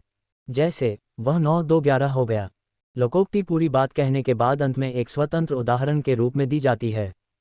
जैसे इसलिए कहते हैं आम के आम गुठलियों के दाम। कारक केस का अर्थ होता है क्रिया को करने वाला या क्रिया से संबंध रखने वाला। संज्ञा या सर्वनाम के जिस रूप से उसका संबंध वाक्य के अन्य शब्दों विशेषकर क्रिया के साथ जाना जाता है उसे कारक कहते हैं। हिंदी में कारकों की संख्या 8 मानी गई है। प्रत्येक कारक का अपना एक चिन्ह होता है जिसे विभक्ति या परसर्ग कहते हैं। कारकों के भेद, लक्षण और विभक्ति चिन्ह। यहाँ सभी 8 कारकों का विस्तृत विवरण दिया गया है। 1 कर्ता कारक नॉमिनेटिव केस। चिन्ह ने कभी कभी शून्य भी। लक्षण क्रिया को करने वाला। उदाहरण राम ने खाना खाया, मोहन स्कूल जाता है, यहाँ ने छिपा हुआ है। 2 कर्म कारक एक्यूजेटिव केस। चिन्ह को। लक्षण जिस पर क्रिया का फल प्रभाव पड़े। उदाहरण माँ ने बच्चे को सुलाया, उसने आम खाया। 3 करण कारक इंस्ट्रूमेंटल केस। चिन्ह से के द्वारा। लक्षण जिसकी सहायता से कार्य किया जाए, साधन। उदाहरण वह कलम से लिखता है, राम ने रावण को बाण से मारा। 4 संप्रदान कारक डेटिव केस। चिन्ह के लिए को। लक्षण जिसके लिए कुछ किया जाए या जिसे कुछ दिया जाए। उदाहरण पिता बच्चे के लिए खिलौना लाए, भूखे को अन्न दो। 5 अपादान कारक एब्लेटिव केस। चिन्ह से अलग होने के अर्थ में। लक्षण जहां किसी वस्तु के अलग होने, तुलना करने या डरने का बोध हो। उदाहरण पेड़ से पत्ता गिरा, वह सांप से डरता है। 6 संबंध कारक जेनेटिव केस। चिन्ह का, की, के, रा, री, रे। लक्षण जो एक शब्द का दूसरे शब्द से संबंध बताए। उदाहरण ये राम का घर है, मेरी पुस्तक कहाँ है। 7 अधिकरण कारक लोकेटिव केस। चिन्ह में, पर। लक्षण जो क्रिया के आधार, स्थान या समय का बोध कराए। उदाहरण पक्षी आकाश में उड़ रहे हैं, मेज पर किताब रखी है। 8 संबोधन कारक वोकेटिव केस। चिन्ह हे, अरे, ओ। लक्षण जिससे किसी को पुकारा या सावधान किया जाए। उदाहरण हे राम, मेरी रक्षा करो, अरे भाई, इधर आओ। कारक से जुड़ी महत्वपूर्ण सावधानियां बीपीएससी टिप। से का अंतर करण कारक में से का प्रयोग साधन के लिए होता है, जैसे बस से जाना, जबकि अपादान में से का प्रयोग अलग होने के लिए होता है, जैसे हिमालय से गंगा निकलती है। को का अंतर कर्म कारक में को का प्रभाव कर्म पर पड़ता है, जबकि संप्रदान में को का अर्थ किसी को कुछ देना होता है। ने का प्रयोग ने विभक्ति का प्रयोग केवल भूतकाल की सकर्मक क्रिया के साथ ही होता है। व्याकरण में विभक्ति इन्फ्लेक्शन केस एंडिंग उन प्रत्ययों या चिन्हों को कहते हैं जो संज्ञा या सर्वनाम के साथ लगकर उनका संबंध वाक्य की क्रिया या अन्य पदों के साथ स्पष्ट करते हैं। विभक्ति के बिना वाक्य के शब्द अलग अलग बिखरे हुए लगते हैं और उनका अर्थ स्पष्ट नहीं होता। कारक और विभक्ति का गहरा संबंध है। कारक वह संबंध है और विभक्ति उस संबंध को दिखाने वाला चिन्ह है। 1 विभक्तियों के प्रकार। विभक्तियां 2 प्रकार की होती हैं। विशिष्ट एनालिटिकल जो संज्ञा शब्दों से अलग लिखी जाती हैं, जैसे राम ने घर से। संश्लिष्ट सिंथेटिक जो सर्वनाम शब्दों के साथ जुड़कर लिखी जाती हैं, जैसे उसने, मेरा, तुमसे। 2 कारक और उनकी विभक्तियां सूची। हिंदी में 8 कारक हैं और उनकी 8 विशिष्ट विभक्तियां हैं। कर्ता कारक विभक्ति चिन्ह ने क्रिया करने वाला। कर्म कारक विभक्ति चिन्ह को जिस पर क्रिया का प्रभाव पड़े।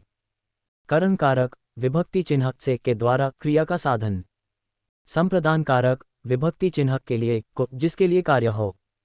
अपादान कारक विभक्ति चिन्ह से अलग होने, तुलना या डरने के अर्थ में।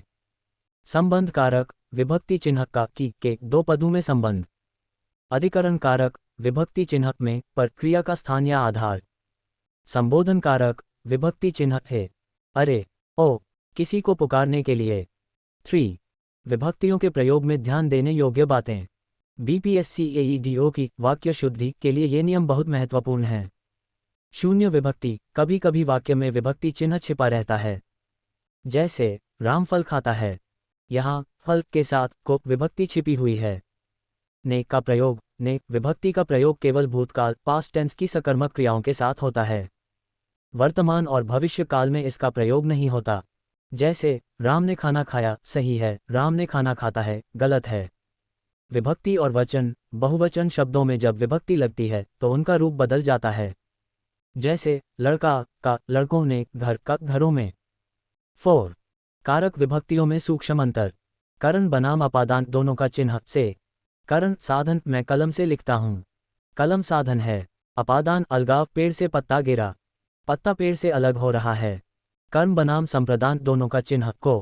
कर्म अध्यापक ने छात्र को पीटा। प्रभाव छात्र पर है। संप्रदान उसने गरीब को दान दिया। यहाँ को देने के अर्थ में है। बीपीएससी टिप परीक्षा में अक्सर हिमालय से गंगा निकलती है देकर पूछा जाता है कि इसमें कौन सी विभक्ति है। यहाँ अलगाव का भाव है इसलिए यह अपादान कारक की से विभक्ति है। विराम का अर्थ होता है रुकना या ठहराव। लिखते समय भावों की स्पष्टता और अर्थ को समझने के लिए जिन चिन्हों का प्रयोग किया जाता है उन्हें विराम चिन्ह पंक्चुएशन मार्क्स कहते हैं। सही विराम चिन्ह के बिना वाक्य का अर्थ बदल सकता है। जैसे रोको मत, जाने दो। रोकने का संकेत। रोको मत, जाने दो। जाने से रोकने का संकेत। बीपीएससी की परीक्षा के लिए महत्वपूर्ण विराम चिन्ह और उनके प्रयोग नीचे दिए गए हैं। 1. पूर्ण विराम फुल स्टॉप। वाक्य के पूरी तरह समाप्त होने पर इसका प्रयोग किया जाता है। उदाहरण राम स्कूल जाता है। 2. अल्प विराम कॉमा, जहां थोड़ी देर के लिए रुकना हो या एक ही प्रकार के कई शब्दों को अलग करना हो। उदाहरण राम, मोहन और सोहन खेल रहे हैं। 3. अर्ध विराम सेमीकोलन, जहां अल्प विराम से अधिक और पूर्ण विराम से कम रुकना हो। उदाहरण सूर्यास्त हो गया, पक्षी घोंसलों की ओर लौट आए। 4. प्रश्नवाचक चिन्ह क्वेश्चन मार्क, प्रश्न पूछने वाले वाक्यों के अंत में। उदाहरण आपका क्या नाम है। 5. विस्मयादिबोधक चिन्ह एक्सक्लेमेशन मार्क, हर्ष, शोक, आश्चर्य, घृणा या संबोधन प्रकट करने के लिए। उदाहरण वाह विस्मयादिबोधक चिन्ह छोटी ई, कितना सुंदर दृश्य है। 6. योजक चिन्ह हाइफन, दो शब्दों को जोड़ने के लिए विशेषकर द्वंद्व समास और युग्म शब्दों में। उदाहरण सुख दुख, धीरे धीरे, माता पिता। 7. उद्धरण चिन्ह कोटेशन मार्क्स या इकहरा किसी पुस्तक के नाम या उपनाम के लिए। जैसे कामायनी, दोहरा किसी के कहे हुए शब्दों को ज्यों का त्यों लिखने के लिए। उदाहरण सुभाष चंद्र बोस ने कहा था तुम मुझे खून दो मैं तुम्हें आज़ादी दूंगा। 8. कोष्ठक ब्रैकेट, किसी शब्द का अर्थ स्पष्ट करने या क्रम बताने के लिए। उदाहरण क्रिया के दो भेद सकर्मक और अकर्मक होते हैं। 9. लाघव चिन्ह अब्रीविएशन मार्क 0, बड़े शब्दों को छोटा करके लिखने के लिए। उदाहरण डॉक्टर के लिए डॉक्टर 0, प्रोफेसर के लिए प्रो 0। 10. विवरण चिन्ह कोलन डैश स्माइली फेस, किसी बात का विवरण देने के लिए। उदाहरण संज्ञा के 3 मुख्य भेद हैं। बीपीएससी के लिए विशेष टिप, वाक्य शुद्धि के प्रश्नों में अक्सर प्रश्नवाचक चिन्ह और विस्मयादिबोधक चिन्ह की गलतियां दी जाती हैं। साथ ही अल्प विराम का सही स्थान पहचानना भी जरूरी है। व्याकरण में क्रिया के जिस रूप से कार्य के होने के समय का बोध हो उसे काल टेंस कहते हैं। काल से यह पता चलता है कि कार्य हो चुका है, हो रहा है या आने वाले समय में होगा। हिंदी व्याकरण में काल के 3 मुख्य भेद होते हैं। 1. वर्तमान काल प्रेजेंट टेंस, क्रिया के जिस रूप से यह पता चले कि कार्य अभी वर्तमान समय में हो रहा है। इसके प्रमुख उपभेद हैं। सामान्य वर्तमान, क्रिया के साथ ता है, ती है, ते हैं लगता है। जैसे वह पढ़ता है। अपूर्ण तात्कालिक वर्तमान, क्रिया अभी चल रही है, रहा है, रही है। जैसे वह पढ़ रहा है। पूर्ण वर्तमान, कार्य अभी अभी पूरा हुआ है। जैसे उसने पढ़ा है। संदिग्ध वर्तमान, क्रिया होने में संदेह हो। जैसे वह पढ़ता होगा। 2. भूतकाल पास्ट टेंस, क्रिया के जिस रूप से कार्य के बीते हुए समय में पूरा होने का बोध हो। इसके प्रमुख उपभेद हैं। सामान्य भूत, क्रिया सामान्य रूप से बीते समय में हुई। जैसे उसने पढ़ा। आसन भूत, कार्य अभी अभी समाप्त हुआ है। जैसे मैंने सेब खाया है। पूर्ण भूत, कार्य बहुत पहले समाप्त हो चुका था। जैसे वह दिल्ली गया था। अपूर्ण भूत, क्रिया भूतकाल में हो रही थी पर समाप्ति का पता नहीं। जैसे वह गा रहा था। संदिग्ध भूत, बीते समय में कार्य होने पर संदेह। जैसे उसने पढ़ा होगा। हेतुमत भूत, जहां एक क्रिया दूसरी क्रिया पर निर्भर हो। जैसे यदि तुम पढ़ते तो पास हो जाते। 3. भविष्यत काल फ्यूचर टेंस, क्रिया के जिस रूप से आने वाले समय में कार्य के होने का बोध हो। इसके प्रमुख उपभेद हैं। सामान्य भविष्यत, क्रिया सामान्य रूप से भविष्य में होगी। जैसे राम कल जाएगा। संभाव्य भविष्यत, भविष्य में कार्य होने की संभावना हो। जैसे शायद कल वर्षा हो। हेतुमत भविष्यत, भविष्य की एक क्रिया दूसरी पर निर्भर हो। जैसे वह आए तो मैं जाऊं। बीपीएससी-एईडीओ के लिए महत्वपूर्ण बिंदु। हेतुमत अक्सर परीक्षाओं में पूछा जाता है। शर्त वाले वाक्य। आसनभूत और पूर्ण वर्तमान के बीच का सूक्ष्म अंतर ध्यान रखें, दोनों में कार्य के अभी समाप्त होने का संकेत मिलता है। वाक्य शुद्धि में अक्सर काल संबंधी त्रुटियां दी जाती हैं, जैसे वह कल आता है के स्थान पर वह कल आएगा। वर्तमान काल प्रेजेंट टेंस का अर्थ है कि क्रिया अभी इसी समय में घटित हो रही है। हिंदी व्याकरण में इसके सूक्ष्म भेदों को समझना परीक्षा की दृष्टि से बहुत महत्वपूर्ण है। यहाँ वर्तमान काल के प्रमुख भेदों का विस्तृत विवरण दिया गया है। 1. सामान्य वर्तमान काल सिंपल प्रेजेंट।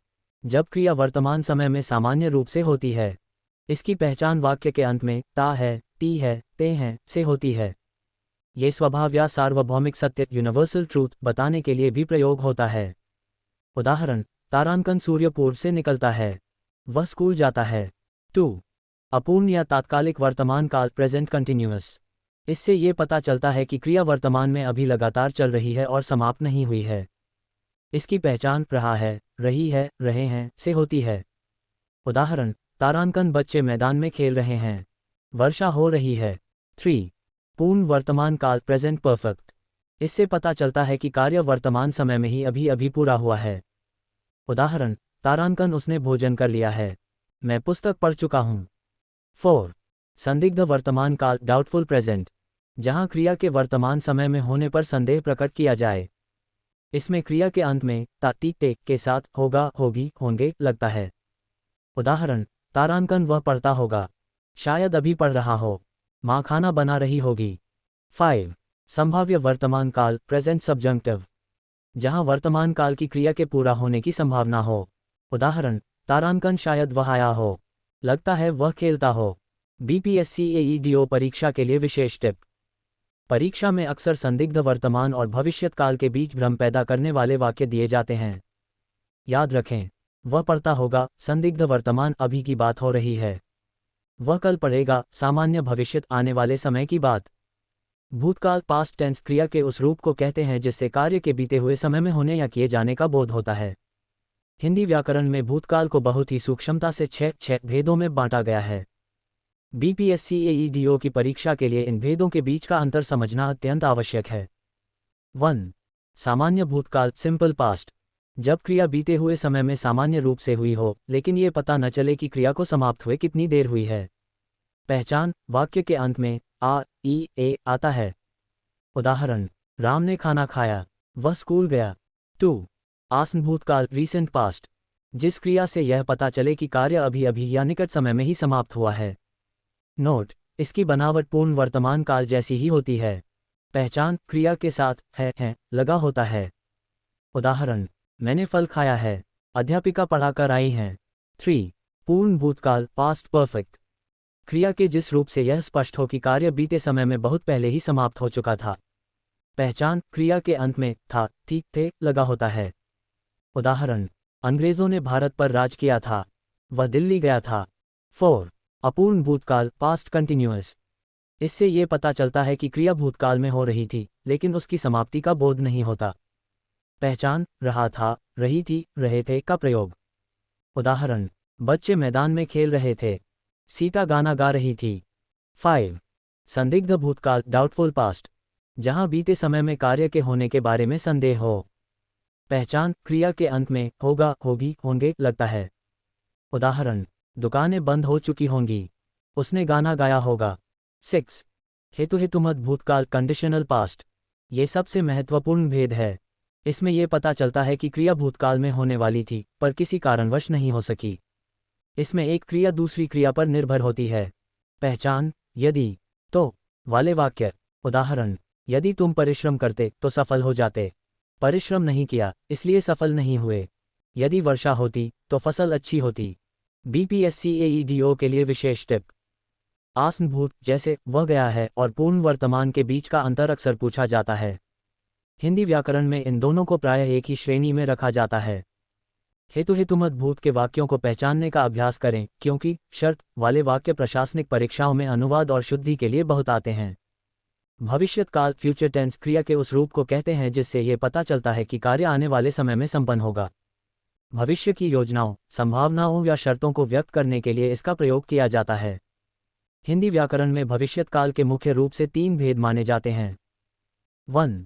सामान्य भविष्यत काल सिंपल फ्यूचर, जब क्रिया सामान्य रूप से आने वाले समय में होने का बोध कराए। इसमें यह निश्चित होता है कि कार्य भविष्य में होगा। पहचान, क्रिया के अंत में एगा, एगी, एंगे का प्रयोग होता है। उदाहरण, राम कल पटना जाएगा। हम सब शाम को क्रिकेट खेलेंगे। वह अगले महीने परीक्षा देगी। 2. संभाव्य भविष्यत काल डाउटफुल प्रोबेबल फ्यूचर, जहां भविष्य में कार्य के होने की केवल संभावना या इच्छा प्रकट की जाए। इसमें कार्य के होने का निश्चित पता नहीं होता। पहचान, वाक्य के शुरू में शायद, संभव है जैसे शब्द आते हैं या क्रिया के अंत में ए, ओ, का प्रयोग होता है। उदाहरण, शायद आज वर्षा हो, संभव है कि वह कल आए, कदाचित चोर पकड़ा जाए। 3. हेतुहितुमत भविष्यत काल कंडीशनल फ्यूचर, इसमें भविष्य की एक क्रिया का होना दूसरी क्रिया पर निर्भर करता है, यानी जब एक कार्य तभी होगा जब दूसरा कार्य संपन्न हो। पहचान, इसमें 2 क्रियाएं होती हैं और अक्सर यदि तो का प्रयोग होता है। उदाहरण, यदि तुम मेहनत करोगे तो सफल हो जाओगे। वह आए तो मैं जाऊं। यदि वर्षा होगी तो फसल अच्छी होगी। बीपीएससी एईडीओ परीक्षा के लिए विशेष बातें। संभाव्य और सामान्य में अंतर, वह आएगा निश्चित है, सामान्य शायद वह आए, अनिश्चित है, संभाव्य। हेतुहितुमत भविष्यत और भूतकाल का अंतर, तारांकन, यदि वह पढ़ता तो पास हो जाता, ये भूतकाल है, काम नहीं हुआ। यदि वह पढ़ेगा तो पास हो जाएगा, ये भविष्यत है, संभावना है। वाक्य शुद्धि में अक्सर शायद के साथ जरूर लगा दिया जाता है, जैसे शायद वह जरूर आएगा, जो कि अशुद्ध है। वाच्य वॉइस का अर्थ है बोलने का विषय, क्रिया के जिस रूप से यह पता चले कि वाक्य में क्रिया का मुख्य विषय कर्ता, सब्जेक्ट, कर्म, ऑब्जेक्ट या भाव फीलिंग है, उसे वाच्य कहते हैं। हिंदी व्याकरण में वाच्य के 3 भेद होते हैं। 1. कर्तृवाच्य एक्टिव वॉइस, जिस वाक्य में क्रिया का मुख्य संबंध कर्ता से होता है और क्रिया का लिंग तथा वचन भी कर्ता के अनुसार ही बदलता है। विशेषता, इसमें कर्ता प्रधान होता है। क्रिया सकर्मक या अकर्मक दोनों हो सकती है। उदाहरण, राम पुस्तक पढ़ता है, राम पुल्लिंग है तो क्रिया पढ़ता है। सीता पुस्तक पढ़ती है, सीता स्त्रीलिंग है तो क्रिया पढ़ती है। लड़के स्कूल जा रहे हैं। 2. कर्मवाच्य पैसिव वॉइस, जिस वाक्य में क्रिया का मुख्य संबंध कर्म से होता है और क्रिया का लिंग तथा वचन कर्म के अनुसार बदलता है। विशेषता, इसमें कर्म प्रधान होता है। इसमें केवल सकर्मक क्रिया का ही प्रयोग होता है। कर्ता के साथ प्रायः से या के द्वारा का प्रयोग होता है। उदाहरण, राम के द्वारा पुस्तक पढ़ी जाती है। यहाँ क्रिया पढ़ी जाती है, कर्म पुस्तक के अनुसार है। पतंग उड़ रही है, मुझसे पत्र लिखा गया। 3. भाववाच्य अनपर्सनल वॉइस, जिस वाक्य में क्रिया न तो कर्ता के अनुसार होती है और न ही कर्म के अनुसार, बल्कि भाव के अनुसार होती है। विशेषता, इसमें भाव की प्रधानता होती है। क्रिया हमेशा पुल्लिंग, एकवचन और अन्य पुरुष में होती है। अक्सर इनका प्रयोग असमर्थता, इनएबिलिटी दिखाने के लिए नकारात्मक वाक्यों में होता है। उदाहरण, अब मुझसे चला नहीं जाता, मरीज से सोया नहीं जाता, पक्षी से उड़ा जाता है। वाच्य परिवर्तन के नियम ट्रांसफॉर्मेशन रूल्स, बीपीएससी एईडीओ की परीक्षा में अक्सर वाच्य बदलने के लिए कहा जाता है। क. कर्तृवाच्य से कर्मवाच्य बनाना, कर्ता के साथ से या के द्वारा जोड़ें। मुख्य क्रिया को सामान्य भूतकाल में बदलकर उसके साथ जाना क्रिया का रूप जोड़ दें। उदाहरण, मोहन चित्र बनाता है, मोहन के द्वारा चित्र बनाया जाता है। कर्तृवाच्य से भाववाच्य बनाना, कर्ता के साथ से लगाएं। क्रिया को हमेशा एकवचन और पुल्लिंग में रखें। उदाहरण, मैं नहीं सोता, मुझसे सोया नहीं जाता। परीक्षा के लिए विशेष टिप, यदि वाक्य में कर्ता के साथ ने लगा है तो वह हमेशा कर्तृवाच्य ही होगा, जैसे राम ने रोटी खाई। छात्र अक्सर इसे कर्मवाच्य समझ लेते हैं क्योंकि क्रिया कर्म रोटी के अनुसार बदल रही है, लेकिन ने का प्रयोग केवल कर्ता की प्रधानता बताता है। अलंकार का शाब्दिक अर्थ है आभूषण या गहना। जिस प्रकार आभूषण नारी की शोभा बढ़ाते हैं, उसी प्रकार जो तत्व काव्य कविता की शोभा बढ़ाते हैं उन्हें अलंकार कहते हैं।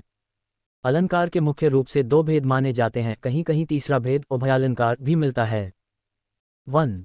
शब्दालंकार शब्द अलंकार, जहां शब्दों के प्रयोग के कारण काव्य में चमत्कार या सौंदर्य उत्पन्न होता है।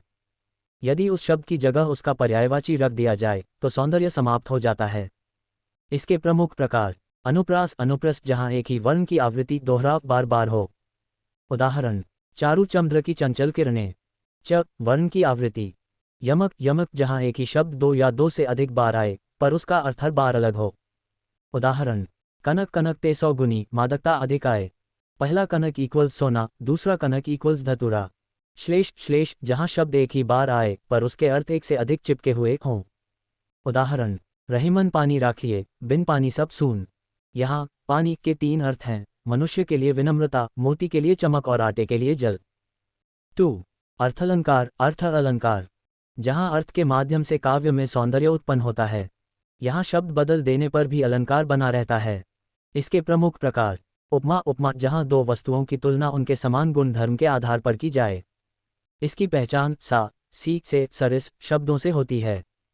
उदाहरण, पीपर पात सरिस मन डोला, मन की तुलना पीपल के पत्ते से की गई है। रूपक रूपक, जहाँ उपमेय और उपमान में कोई भेद न रहे, एक को दूसरा ही मान लिया जाए। उदाहरण, मैं तो चंद्र खिलौना ले हूँ, चांद जैसा खिलौना नहीं बल्कि चांद को ही खिलौना मान लिया गया है। उत्प्रेक्षा उत्प्रक्षा, जहाँ उपमेय में उपमान की संभावना की जाए। इसकी पहचान मनु मानो जनु जानो शब्दों से होती है। उदाहरण, सोहत ओढ़े पीत पटु, श्याम सलोने गात, मनो नील मनी सैल पर, आतपु पर्यो प्रभात। अतिशयोक्ति अतिशयोक्ति, जहाँ किसी बात को बहुत बड़ा चढ़ाकर कहा जाए। उदाहरण, आगे नदियां पड़ी अपार, घोड़ा कैसे उतरे पार, राणा ने सोचा इस पार, तब तक चेतक था उस पार। मानवीकरण पर्सोनिफिकेशन, जहाँ जड़ या निर्जीव वस्तुओं पर मानवीय भावनाओं या क्रियाओं का आरोप हो। उदाहरण, मेघाय बन ठन के संवर के। BPSC-AEDO परीक्षा के लिए टिप: परीक्षा में अक्सर एक काव्य पंक्ति दी जाती है और पूछा जाता है कि इसमें कौन सा अलंकार है। यदि वर्ण बार बार आए तो अनुप्रास, यदि सा सी से दिखे तो आंख मूंद कर उपमा लगाएं, यदि मनु मानो जनु जानो दिखे तो वह उत्प्रेक्षा होगा। यदि एक शब्द के 2 अर्थ निकले तो यमक या श्लेष में से चुनाव करें। काव्य को पढ़ने, सुनने या देखने से जिस आनंद की अनुभूति होती है उसे रसप्रसा कहते हैं। आचार्य भर्तमुनि ने अपने नाट्यशास्त्र में रस की विस्तृत व्याख्या की है। रस को काव्य की आत्मा माना जाता है। किसी भी रस के 4 मुख्य अंग होते हैं: स्थायी भाव, विभाव, अनुभाव और संचारी भाव। 1. रस के प्रकार और उनके स्थायी भाव। परीक्षा की दृष्टि से रसों के नाम और उनके स्थायी भाव को याद रखना सबसे महत्वपूर्ण है। वर्तमान में रसों की संख्या 11 मानी जाती है। श्रृंगार रस, स्थायी भाव प्रतीक प्रेम। इसमें नायक नायिका के मिलन, संयोग या बिछड़ने वियोग का वर्णन होता है। हास्य रस, स्थायी भाव हास, विकृत वेशभूषा या चेष्टा देखकर जब हंसी आए। करुण रस, स्थायी भाव शोक, किसी प्रिय वस्तु के विनाश या अनिष्ट की आशंका से उत्पन्न दुख। वीर रस, स्थायी भाव उत्साह, युद्ध या कठिन कार्य करने के लिए मन में जगा जोश। रौद्र रस, स्थायी भाव क्रोध, शत्रु या अपराधी के प्रति मन में उत्पन्न गुस्सा। भयानक रस, स्थायी भाव भय, डरावनी वस्तु या व्यक्ति को देखकर उत्पन्न डर। विभत्स रस, स्थायी भाव जुगुप्सा घृणा, सड़ी गली या गंदी चीजें देखकर मन में पैदा होने वाली ग्लानि। अद्भुत रस, स्थायी भाव विस्मय आश्चर्य, किसी अलौकिक या आश्चर्यजनक वस्तु को देखना। शांत रस, स्थायी भाव निर्वेद वैराग्य, संसार से मोहभंग होने पर मन में उत्पन्न शांति। वात्सल्य रस, स्थायी भाव वत्सलता स्नेह, संतान या छोटे बच्चों के प्रति प्रेम। भक्ति रस, स्थायी भाव अनुराग देवव्रति, ईश्वर के प्रति अटूट प्रेम और श्रद्धा। 2. रस के 4 अंग एलिमेंट्स ऑफ रास। स्थायी भाव वे भाव जो मन में जन्म से ही सुप्त अवस्था में रहते हैं और उचित अवसर मिलने पर जागृत होते हैं। विभाव जिन कारणों से स्थायी भाव जागृत होते हैं, जैसे नायक नायिका, प्राकृतिक वातावरण। अनुभाव भाव जागृत होने पर शरीर में होने वाली बाहरी चेष्टाएं, जैसे पसीना आना, कांपना, मुस्कुराना। संचारी भाव वे भाव जो मन में पानी के बुलबुलों की तरह आते जाते रहते हैं। इनकी संख्या 33 मानी गई है। 3. उदाहरण से समझें। पंक्ति, बतरस लालच लाल की, मुरली धरी लुकाया, सौह करा भोहनु हंसै, दैन कह नटी जाए। यहाँ बिहारी ने कृष्ण और राधा के प्रेम का वर्णन किया है। रस, श्रृंगार रस, स्थायी भाव रति। BPSC-AEDO के लिए विशेष सलाह। परीक्षा में अक्सर रस का नाम देकर उसका स्थायी भाव पूछा जाता है या फिर कोई प्रसिद्ध काव्य पंक्ति देकर रस की पहचान करने को कहा जाता है। शांत रस का स्थायी भाव निर्वेद और विभत्स का जुगुप्सा सबसे अधिक पूछे जाने वाले प्रश्न हैं। 2 वर्णों के मेल से होने वाले विकार परिवर्तन को संधि कहते हैं। जब 2 शब्द पास आते हैं तो पहले शब्द का अंतिम वर्ण और दूसरे शब्द का प्रथम वर्ण मिलकर एक नया रूप ले लेते हैं। संधि के मुख्य रूप से 3 भेद होते हैं। 1. स्वर संधि, वावल संधि। जब स्वर के साथ स्वर का मेल होता है तो उसे स्वर संधि कहते हैं। इसके 5 मुख्य उपभेद हैं। दीर्घ संधि, समान स्वर मिलकर दीर्घ बड़ा हो जाते हैं। उदाहरण, हिम जोड़ आलय इक्वल्स हिमालय, अ जोड़ आ इक्वल्स आ। गुण संधि, आ के बाद ई आए तो ए, उ आए तो ओ और री आए तो अर हो जाता है। उदाहरण, नर जोड़ इंद्र इक्वल्स नरेंद्र, महा जोड़ उत्सव इक्वल्स महोत्सव। वृद्धि संधि, आ के बाद ए आए तो ए और ओ आए तो औ हो जाता है। उदाहरण, एक जोड़ एक इक्वल्स एक, सदा जोड़ एव इक्वल्स सदैव।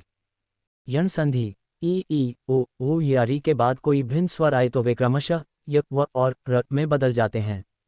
उदाहरण, इति जोड़ आदि इक्वल्स इत्यादि, सु जोड़ आगत इक्वल्स स्वागत।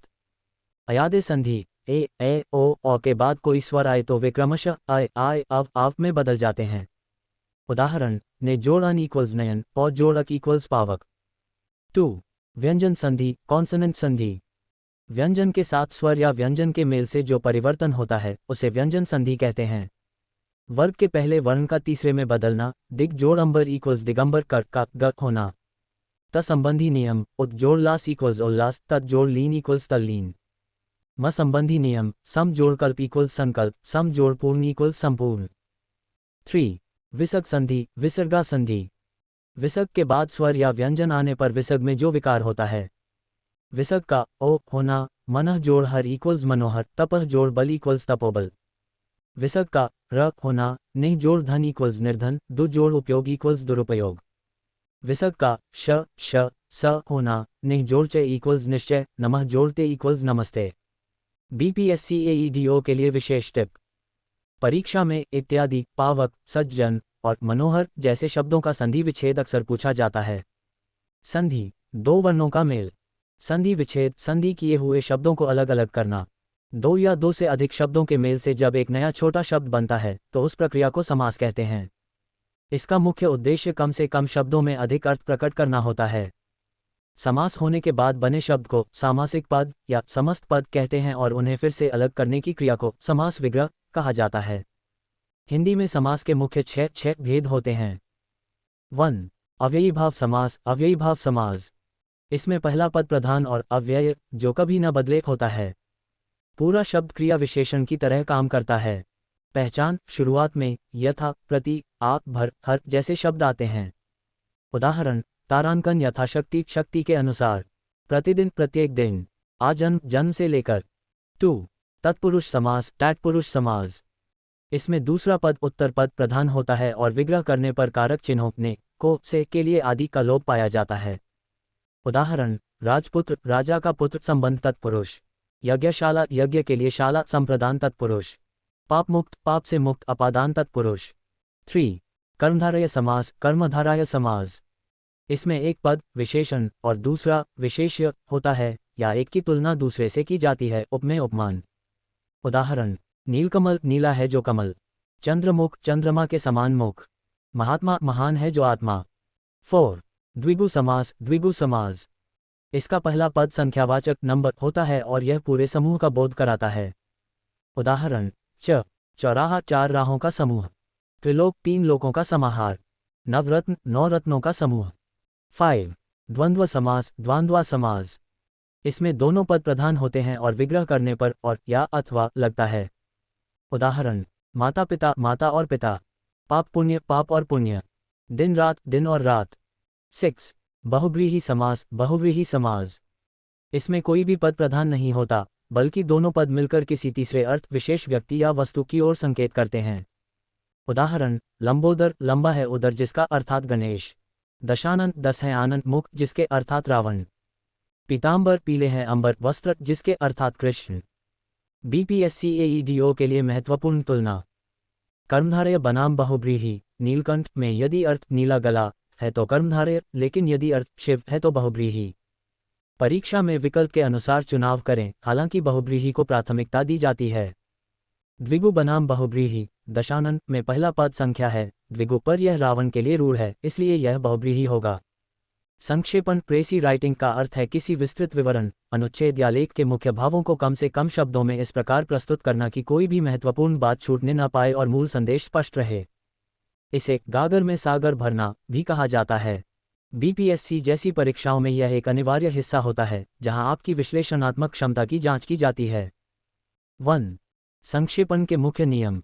एक अच्छे संक्षेपण के लिए निम्नलिखित बातों का पालन करना अनिवार्य है। शब्द सीमा। सामान्यतः संक्षेपण मूल अवतरण पैसेज का एक तिहाई होना चाहिए।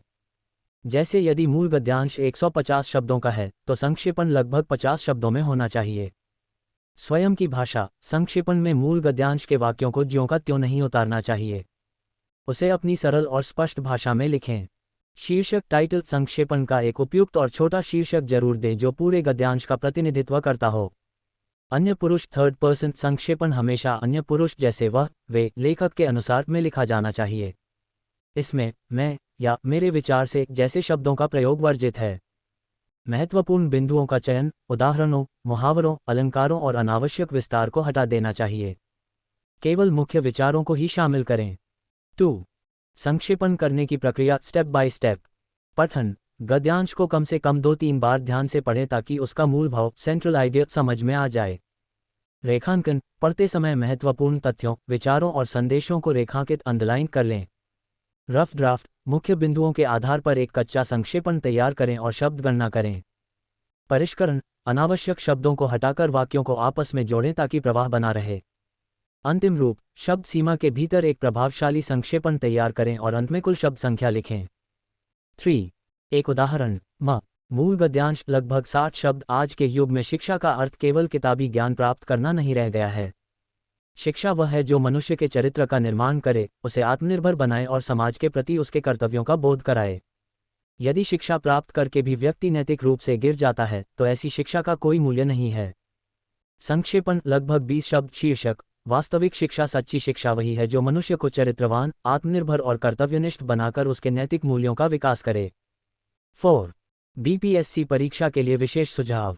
परीक्षा में दिए गए शब्दों को गिनना कठिन हो सकता है, इसलिए आप प्रति पंक्ति औसत शब्द गिनकर कुल संख्या का अनुमान लगा सकते हैं। शीर्षक हमेशा छोटा 2-5 शब्द और आकर्षक रखें। संक्षेपण के अंत में कुल शब्द संख्या लिखना न भूलें। निबंध लेखन। ऐसे राइटिंग एक ऐसी कला है जिसमें किसी भी विषय पर अपने विचारों को व्यवस्थित, तर्कसंगत और प्रभावशाली रूप से प्रस्तुत किया जाता है। बीपीएससी एईडीओ जैसी प्रशासनिक परीक्षाओं में निबंध न केवल आपके ज्ञान की बल्कि आपकी लेखन शैली और वैचारिक स्पष्टता की भी परीक्षा लेता है। एक आदर्श निबंध को मुख्य रूप से 3 भागों में विभाजित किया जा सकता है। 1. निबंध की संरचना स्ट्रक्चर। प्रस्तावना, भूमिका, इंट्रोडक्शन। ये निबंध का सबसे आकर्षक हिस्सा होना चाहिए। इसकी शुरुआत किसी प्रसिद्ध उद्धरण, कोट, कविता, सांख्यिकी या आंकड़े या किसी प्रासंगिक घटना से की जा सकती है।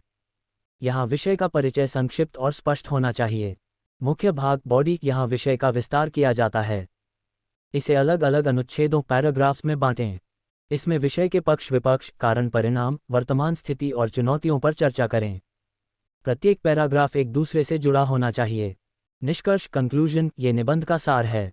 इसमें पूरे निबंध का निचोड़ देते हुए एक भविष्यवादी और सकारात्मक दृष्टिकोण फॉरवर्ड लुकिंग अप्रोच प्रस्तुत करना चाहिए। यहाँ समाधान या सुझाव भी दिए जा सकते हैं। 2. प्रभावशाली निबंध लिखने के सूत्र। तथ्यात्मक शुद्धता। यदि आप किसी योजना या आंकड़े का जिक्र कर रहे हैं तो वह सही होना चाहिए। क्रमबद्धता। विचारों में भटकाव नहीं होना चाहिए। एक विचार से दूसरा विचार प्राकृतिक रूप से निकलना चाहिए। भाषा शैली। बहुत कठिन शब्दों के बजाय स्पष्ट और प्रभावशाली भाषा का प्रयोग करें। व्याकरणिक शुद्धता और विराम चिन्हों का विशेष ध्यान रखें। उद्धरणों का प्रयोग, महापुरुषों के कथन या प्रासंगिक श्लोकों का प्रयोग निबंध को प्रभावशाली बनाता है। 3. बीपीएससी एईडीओ के लिए संभावित विषय श्रेणियां। प्रशासनिक परीक्षाओं को ध्यान में रखते हुए इन विषयों पर आपकी पकड़ मजबूत होनी चाहिए। सामाजिक मुद्दे, महिला सशक्तिकरण, बेरोजगारी, जातिवाद या भारत में गरीबी। तकनीक और नवाचार, आर्टिफिशियल इंटेलिजेंस, AI और भविष्य, डिजिटल इंडिया या सोशल मीडिया का प्रभाव। अर्थव्यवस्था और प्रशासन, आत्मनिर्भर भारत, बिहार का आर्थिक विकास या प्रशासनिक पारदर्शिता। पर्यावरण, जलवायु परिवर्तन, सतत विकास, सस्टेनेबल डेवलपमेंट या जल संरक्षण। साहित्य और संस्कृति, भारतीय संस्कृति की विशेषताएं या साहित्य और समाज का संबंध। 4. निबंध लेखन की प्रक्रिया स्टेप बाय स्टेप। चयन। सबसे पहले उस विषय को चुनें जिस पर आपके पास सबसे अधिक सामग्री और स्पष्टता हो। रूपरेखा। ड्राफ्टिंग। लिखने से पहले रफ पेज पर मुख्य बिंदुओं की एक सूची बना लें। लेखन। रूपरेखा के अनुसार निबंध लिखना शुरू करें। शब्द सीमा का ध्यान रखें। पुनरावलोकन। अंत में एक बार पूरा निबंध पढ़ें ताकि वर्तनी या वाक्य शुद्धि की जा सके। बीपीएससी टिप: चूंकि आप बिहार प्रशासनिक सेवा की तैयारी कर रहे हैं, यदि आप किसी समस्या पर निबंध लिख रहे हैं तो उसके समाधान के रूप में सरकारी योजनाओं का जिक्र जरूर करें। इससे परीक्षक को आपकी प्रशासनिक समझ का पता चलता है। आर्टिफिशियल इंटेलिजेंस आई वरदान या अभिशाप पर एक मॉडल निबंध यहाँ दिया गया है। यह आपकी परीक्षा के दृष्टिकोण से संतुलित और प्रशासनिक भाषा में लिखा गया है। विषय: आर्टिफिशियल इंटेलिजेंस आई भविष्य की नई दिशा। प्रस्तावना: विज्ञान मनुष्य की सीमाओं को समाप्त करने का नाम है। आज के दौर में ये कथन पूरी तरह चरितार्थ होता दिख रहा है। कृत्रिम बुद्धिमत्ता या आर्टिफिशियल इंटेलिजेंस आई 21वीं सदी की वह क्रांतिकारी तकनीक है जिसने मानव जीवन के हर क्षेत्र को प्रभावित किया है। सरल शब्दों में कहें तो आई मशीनों को इंसानों की तरह सोचने, समझने और निर्णय लेने की क्षमता प्रदान करने वाला विज्ञान है। मुख्य भाग: लाभ और संभावनाएं। वरदान: एआई के सकारात्मक पक्ष इसे आधुनिक सभ्यता के लिए एक वरदान साबित करते हैं। कार्यकुशलता में वृद्धि: मशीनें बिना थके और बिना मानवीय त्रुटि ह्यूमन एरर के जटिल गणनाएं कर सकती हैं। चिकित्सा क्षेत्र: AI आधारित उपकरणों से गंभीर बीमारियों का प्रारंभिक अवस्था में ही सटीक निदान संभव हो गया है। हाल के वर्षों में सर्जरी और दवा निर्माण में भी इसका बड़ा योगदान रहा है। शिक्षा और प्रशासन: व्यक्तिगत शिक्षण, पर्सनलाइज्ड लर्निंग और ई-गवर्नेंस में पारदर्शिता लाने में AI महत्वपूर्ण भूमिका निभा रहा है। बिहार जैसे राज्य में कृषि उत्पादन और आपदा प्रबंधन, बाढ़ आदि के सटीक पूर्वानुमान में इसकी बड़ी संभावना है। चुनौतियां और चिंताएं: अभिशाप: सिक्के का दूसरा पहलू कुछ गंभीर चिंताएं भी उत्पन्न करता है। बेरोजगारी का डर, स्वचालन ऑटोमेशन के कारण डेटा एंट्री, विनिर्माण और यहां तक कि कोडिंग जैसे क्षेत्रों में नौकरियों के कम होने का खतरा बढ़ा है। निजता और सुरक्षा: डीपफेक और डेटा चोरी जैसी समस्याएं साइबर सुरक्षा के लिए एक बड़ी चुनौती बन गई हैं। मानवीय संवेदनाओं का अभाव: मशीनें तर्क तो कर सकती हैं, लेकिन उनमें मानवीय संवेदना और नैतिकता का अभाव होता है। निष्कर्ष: आर्टिफिशियल इंटेलिजेंस स्वयं में न तो पूर्णतः वरदान है और न ही अभिशाप। यह एक साधन है जिसका प्रभाव इसके उपयोग करने वाले पर निर्भर करता है। यदि हम उचित कानून, नैतिक दिशानिर्देशों और तकनीकी कौशल के विकास पर ध्यान दें तो AI आत्मनिर्भर भारत के सपने को साकार करने और वैश्विक स्तर पर भारत की स्थिति सुदृढ़ करने में सबसे बड़ा हथियार साबित होगा।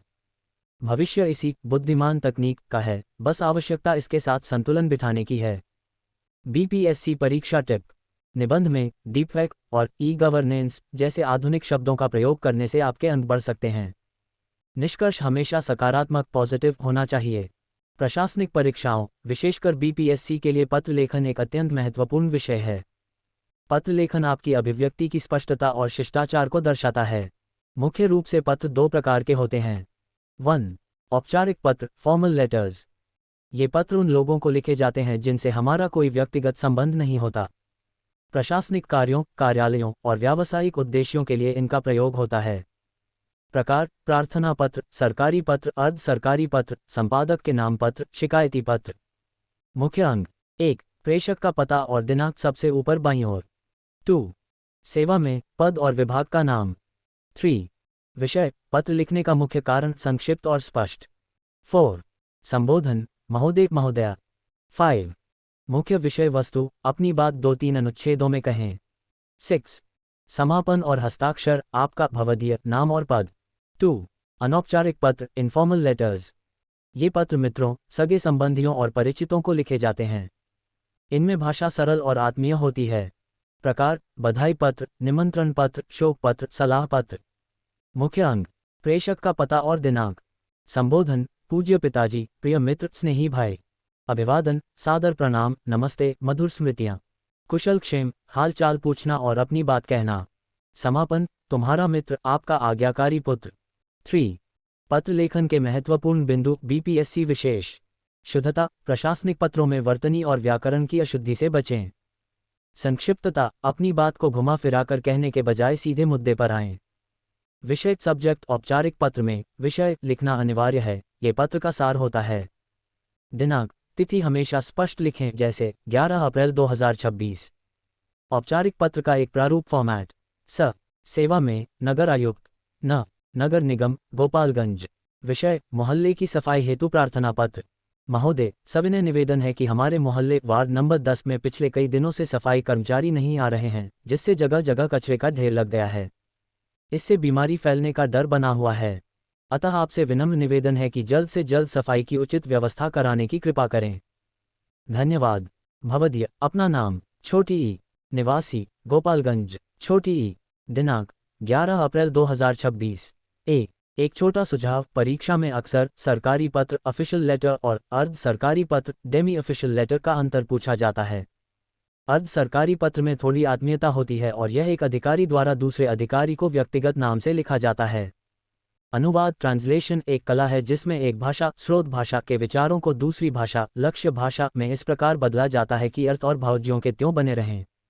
बीपीएससी परीक्षाओं में अंग्रेजी से हिंदी और हिंदी से अंग्रेजी अनुवाद का विशेष महत्व है। एक अच्छा अनुवादक बनने के लिए केवल शब्दों का ज्ञान पर्याप्त नहीं है, बल्कि व्याकरण और मुहावरों की समझ भी जरूरी है। 1. अनुवाद के मुख्य प्रकार। शब्दानुवाद लिटरल ट्रांसलेशन, इसमें एक शब्द का अनुवाद किया जाता है। यह अक्सर व्याकरणिक रूप से गलत हो सकता है। भावानुवाद फ्री इडियमैटिक ट्रांसलेशन, इसमें शब्दों के स्थान पर वाक्य के मूल भाव और अर्थ को प्राथमिकता दी जाती है। प्रशासनिक परीक्षाओं में इसी की अपेक्षा की जाती है। 2. अनुवाद के सुनहरे नियम। वाक्य संरचना सेंटेंस स्ट्रक्चर तारांकन। अंग्रेजी में वाक्य का क्रम सब्जेक्ट जोड़ वर्ब जोड़ ऑब्जेक्ट होता है। हिंदी में वाक्य का क्रम कर्ता जोड़ कर्म जोड़ क्रिया होता है। उदाहरण, Ram S eats V a mango O. Right pointing arrow.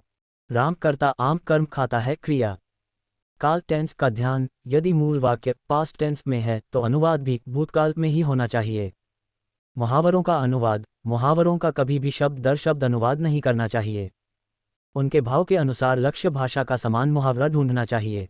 उदाहरण, to cry over spilled milk का अनुवाद गिरे हुए दूध पर रोना नहीं, बल्कि अब पछताए होत क्या जब चिड़ियां चुग गई खेत होगा। प्रशासनिक शब्दावली टर्मिनोलॉजी। सरकारी पत्रों या दस्तावेजों का अनुवाद करते समय विशिष्ट शब्दों का ही प्रयोग करें। उदाहरण, नोटिफिकेशन के लिए अधिसूचना, एफिडेविट के लिए शपथ पत्र। 3. अभ्यास के लिए उदाहरण। A. English to Hindi. English, honesty is the best policy. Hindi, ईमानदारी सबसे अच्छी नीति है। English, the meeting has been postponed due to heavy rain. Hindi, भारी वर्षा के कारण बैठक स्थगित कर दी गई है। English, India is a land of diverse cultures.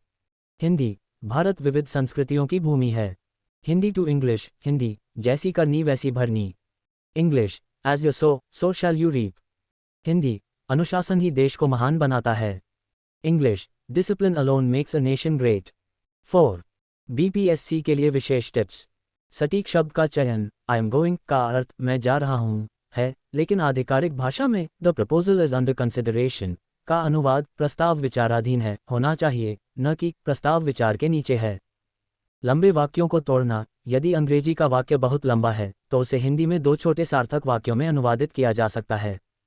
विराम चिन्हों का स्थान। अनुवाद के दौरान पूर्ण विराम और प्रश्नवाचक चिन्ह का सही स्थान पर प्रयोग सुनिश्चित करें। प्रशासनिक शब्दावली एडमिनिस्ट्रेटिव ग्लॉसरी का ज्ञान बीपीएससी जैसी परीक्षाओं के लिए अत्यंत अनिवार्य है, क्योंकि सरकारी कार्यों में विशिष्ट शब्दों का ही प्रयोग किया जाता है। एक एमसीए और एलएलबी छात्र होने के नाते आपको तकनीकी और कानूनी शब्दावली टेक्नो लीगल टर्मिनोलॉजी को समझने में आसानी होगी। यहाँ कुछ महत्वपूर्ण प्रशासनिक शब्द दिए गए हैं जिन्हें उनके हिंदी अर्थ के साथ श्रेणीबद्ध किया गया है। 1. सामान्य प्रशासनिक शब्द जनरल एडमिनिस्ट्रेशन। एक्नॉलेजमेंट, पावती रसीद। एडहॉक, तदर्थ किसी विशेष उद्देश्य के लिए। एफिडेविट, शपथ पत्र। एजेंडा, कार्यसूची। अप्रूवल, अनुमोदन। अथॉरिटी, प्राधिकारी प्राधिकरण। ब्यूरोक्रेसी, नौकरशाही। सर्कुलर, परिपत्र। कॉम्पनसेटरी, क्षतिपूरक। गजेट, राजपत्र। 2. कानूनी और न्यायिक शब्दावली लीगल टर्मिनोलॉजी। चूंकि आप प्रथम वर्ष के विधि छात्र एलएलबी हैं, ये शब्द आपके लिए बहुत उपयोगी होंगे। एमिकस क्यूरिया, न्यायमित्र। बेल, जमानत। कॉग्निजेबल ऑफेंस, संज्ञेय अपराध। द जुआ, विधि अनुसार बाय लॉ। द फैक्टो, वास्तव में इन फैक्ट। एक्स ऑफिशियो, पदेन पद के कारण। जजमेंट, निर्णय फैसला। लिटिगेशन, मुकदमेबाजी। पटिशनर, याचिकाकर्ता। क्वॉश, रद्द करना। 3. वित्त और आर्थिक शब्दावली इकोनॉमिक और फाइनेंस। बीपीएससी एईडीओ डीपीआरओ परीक्षा के लिए ये शब्द विशेष रूप से पूछे जा सकते हैं। ऑडिट, अंकेक्षण। बजट, आय व्यय बजट। कंटिंजेंसी फंड, आकस्मिक निधि। डेफिसिट, घाटा न्यूनता। डिसबर्समेंट, संवितरण धन का भुगतान। फिस्कल ईयर, वित्तीय वर्ष। लायबिलिटी, देयता दायित्व। रेवेन्यू, राजस्व। 4. तकनीकी और नियुक्ति संबंधी टेक्निकल और रिक्रूटमेंट। अब्रिज, संक्षेप करना। कॉन्फिडेंशियल, गोपनीय। डिस्क्रेपेंसी, विसंगति। अमोल्यूमेंट्स, परिलब्धियां, वेतन और भत्ते। नोटिफिकेशन, अधिसूचना। पायनियर, मार्गदर्शक, अग्रगामी। प्रोसीजर, प्रक्रिया। रिक्रूटमेंट, भर्ती। टेन्योर, कार्यकाल। प्रशासनिक शब्दावली का प्रयोग कैसे करें? परीक्षा में अनुवाद ट्रांसलेशन के समय इन शब्दों का ही प्रयोग करें। उदाहरण के लिए, अशुद्ध, सरकारी चिट्ठी आई है। शुद्ध, सरकारी अधिसूचना नोटिफिकेशन जारी हुई है। अशुद्ध, उस पर केस चल रहा है। शुद्ध, वह वाद लिटिगेशन विचाराधीन है। सांख्यिकी का अर्थ है आंकड़ों का संग्रह, संगठन, विश्लेषण और व्याख्या करने का विज्ञान। 1. सांख्यिकी की महत्वपूर्ण शब्दावली स्टैटिस्टिकल टर्मिनोलॉजी। डेटा, आंकड़े। प्राइमरी डेटा, प्राथमिक आंकड़े जो सीधे स्रोत से जमा किए जाएं। सेकेंडरी डेटा, द्वितीयक आंकड़े जो पहले से प्रकाशित स्रोतों से लिए जाएं। वेरिएबल, चर। कांस्टेंट, अचर। सैंपल, प्रतिदर्श, नमूना। पॉपुलेशन, यूनिवर्स, समष्टि, जनसंख्या। फ्रीक्वेंसी, आवृत्ति। कोरिलेशन, सहसंबंध। रिग्रेशन, प्रतिगमन। प्रोबेबिलिटी, प्रायिकता। 2. केंद्रीय प्रवृत्ति की माप, मेजर्स ऑफ सेंट्रल टेंडेंसी। किसी भी डेटा सेट के मध्य मान को खोजने के लिए 3 प्रमुख विधियों का प्रयोग होता है। माध्य, मीन, सभी पदों के योग को उनकी संख्या से भाग देने पर प्राप्त मान। माध्यिका, मीडियन, डेटा को आरोही असेंडिंग या अवरोही डिसेंडिंग क्रम में व्यवस्थित करने पर जो मान बिल्कुल बीच में आता है। बहुलक, मोड, वह मान जो डेटा सेट में सबसे अधिक बार हाईएस्ट फ्रीक्वेंसी आता है। 3. विक्षेपण की माप, मेजर्स ऑफ डिस्पर्शन। ये बताता है कि डेटा माध्य से कितनी दूर फैला हुआ है। रेंज, परिसर, अधिकतम और न्यूनतम मान का अंतर। स्टैंडर्ड डिविएशन, मानक विचलन, ये सांख्यिकी का सबसे महत्वपूर्ण माप है जो विचलन के वर्ग का माध्य मूल होता है। वेरिएंस, प्रसरण, मानक विचलन का वर्ग। 4. सांख्यिकीय ग्राफ और चार्ट, स्टैटिस्टिकल ग्राफ्स। आंकड़ों को दृश्य रूप में प्रस्तुत करने के लिए इनका प्रयोग होता है। हिस्टोग्राम, आयत चित्र। बार चार्ट, दंड आरेख। पाई चार्ट, वृत्त चित्र। फ्रीक्वेंसी, पॉलीगॉन, आवृत्ति बहुभुज। बीपीएससी एईडीओ परीक्षा के लिए विशेष सूत्र, एम्पिरिकल रिलेशनशिप। माध्य, माध्यिका और बहुलक के बीच एक प्रसिद्ध संबंध है जिससे अक्सर प्रश्न पूछे जाते हैं। बहुलक, मोड इक्वल्स 3 टाइम्स माध्यिका, मीडियन 2 टाइम्स माध्य, मीन।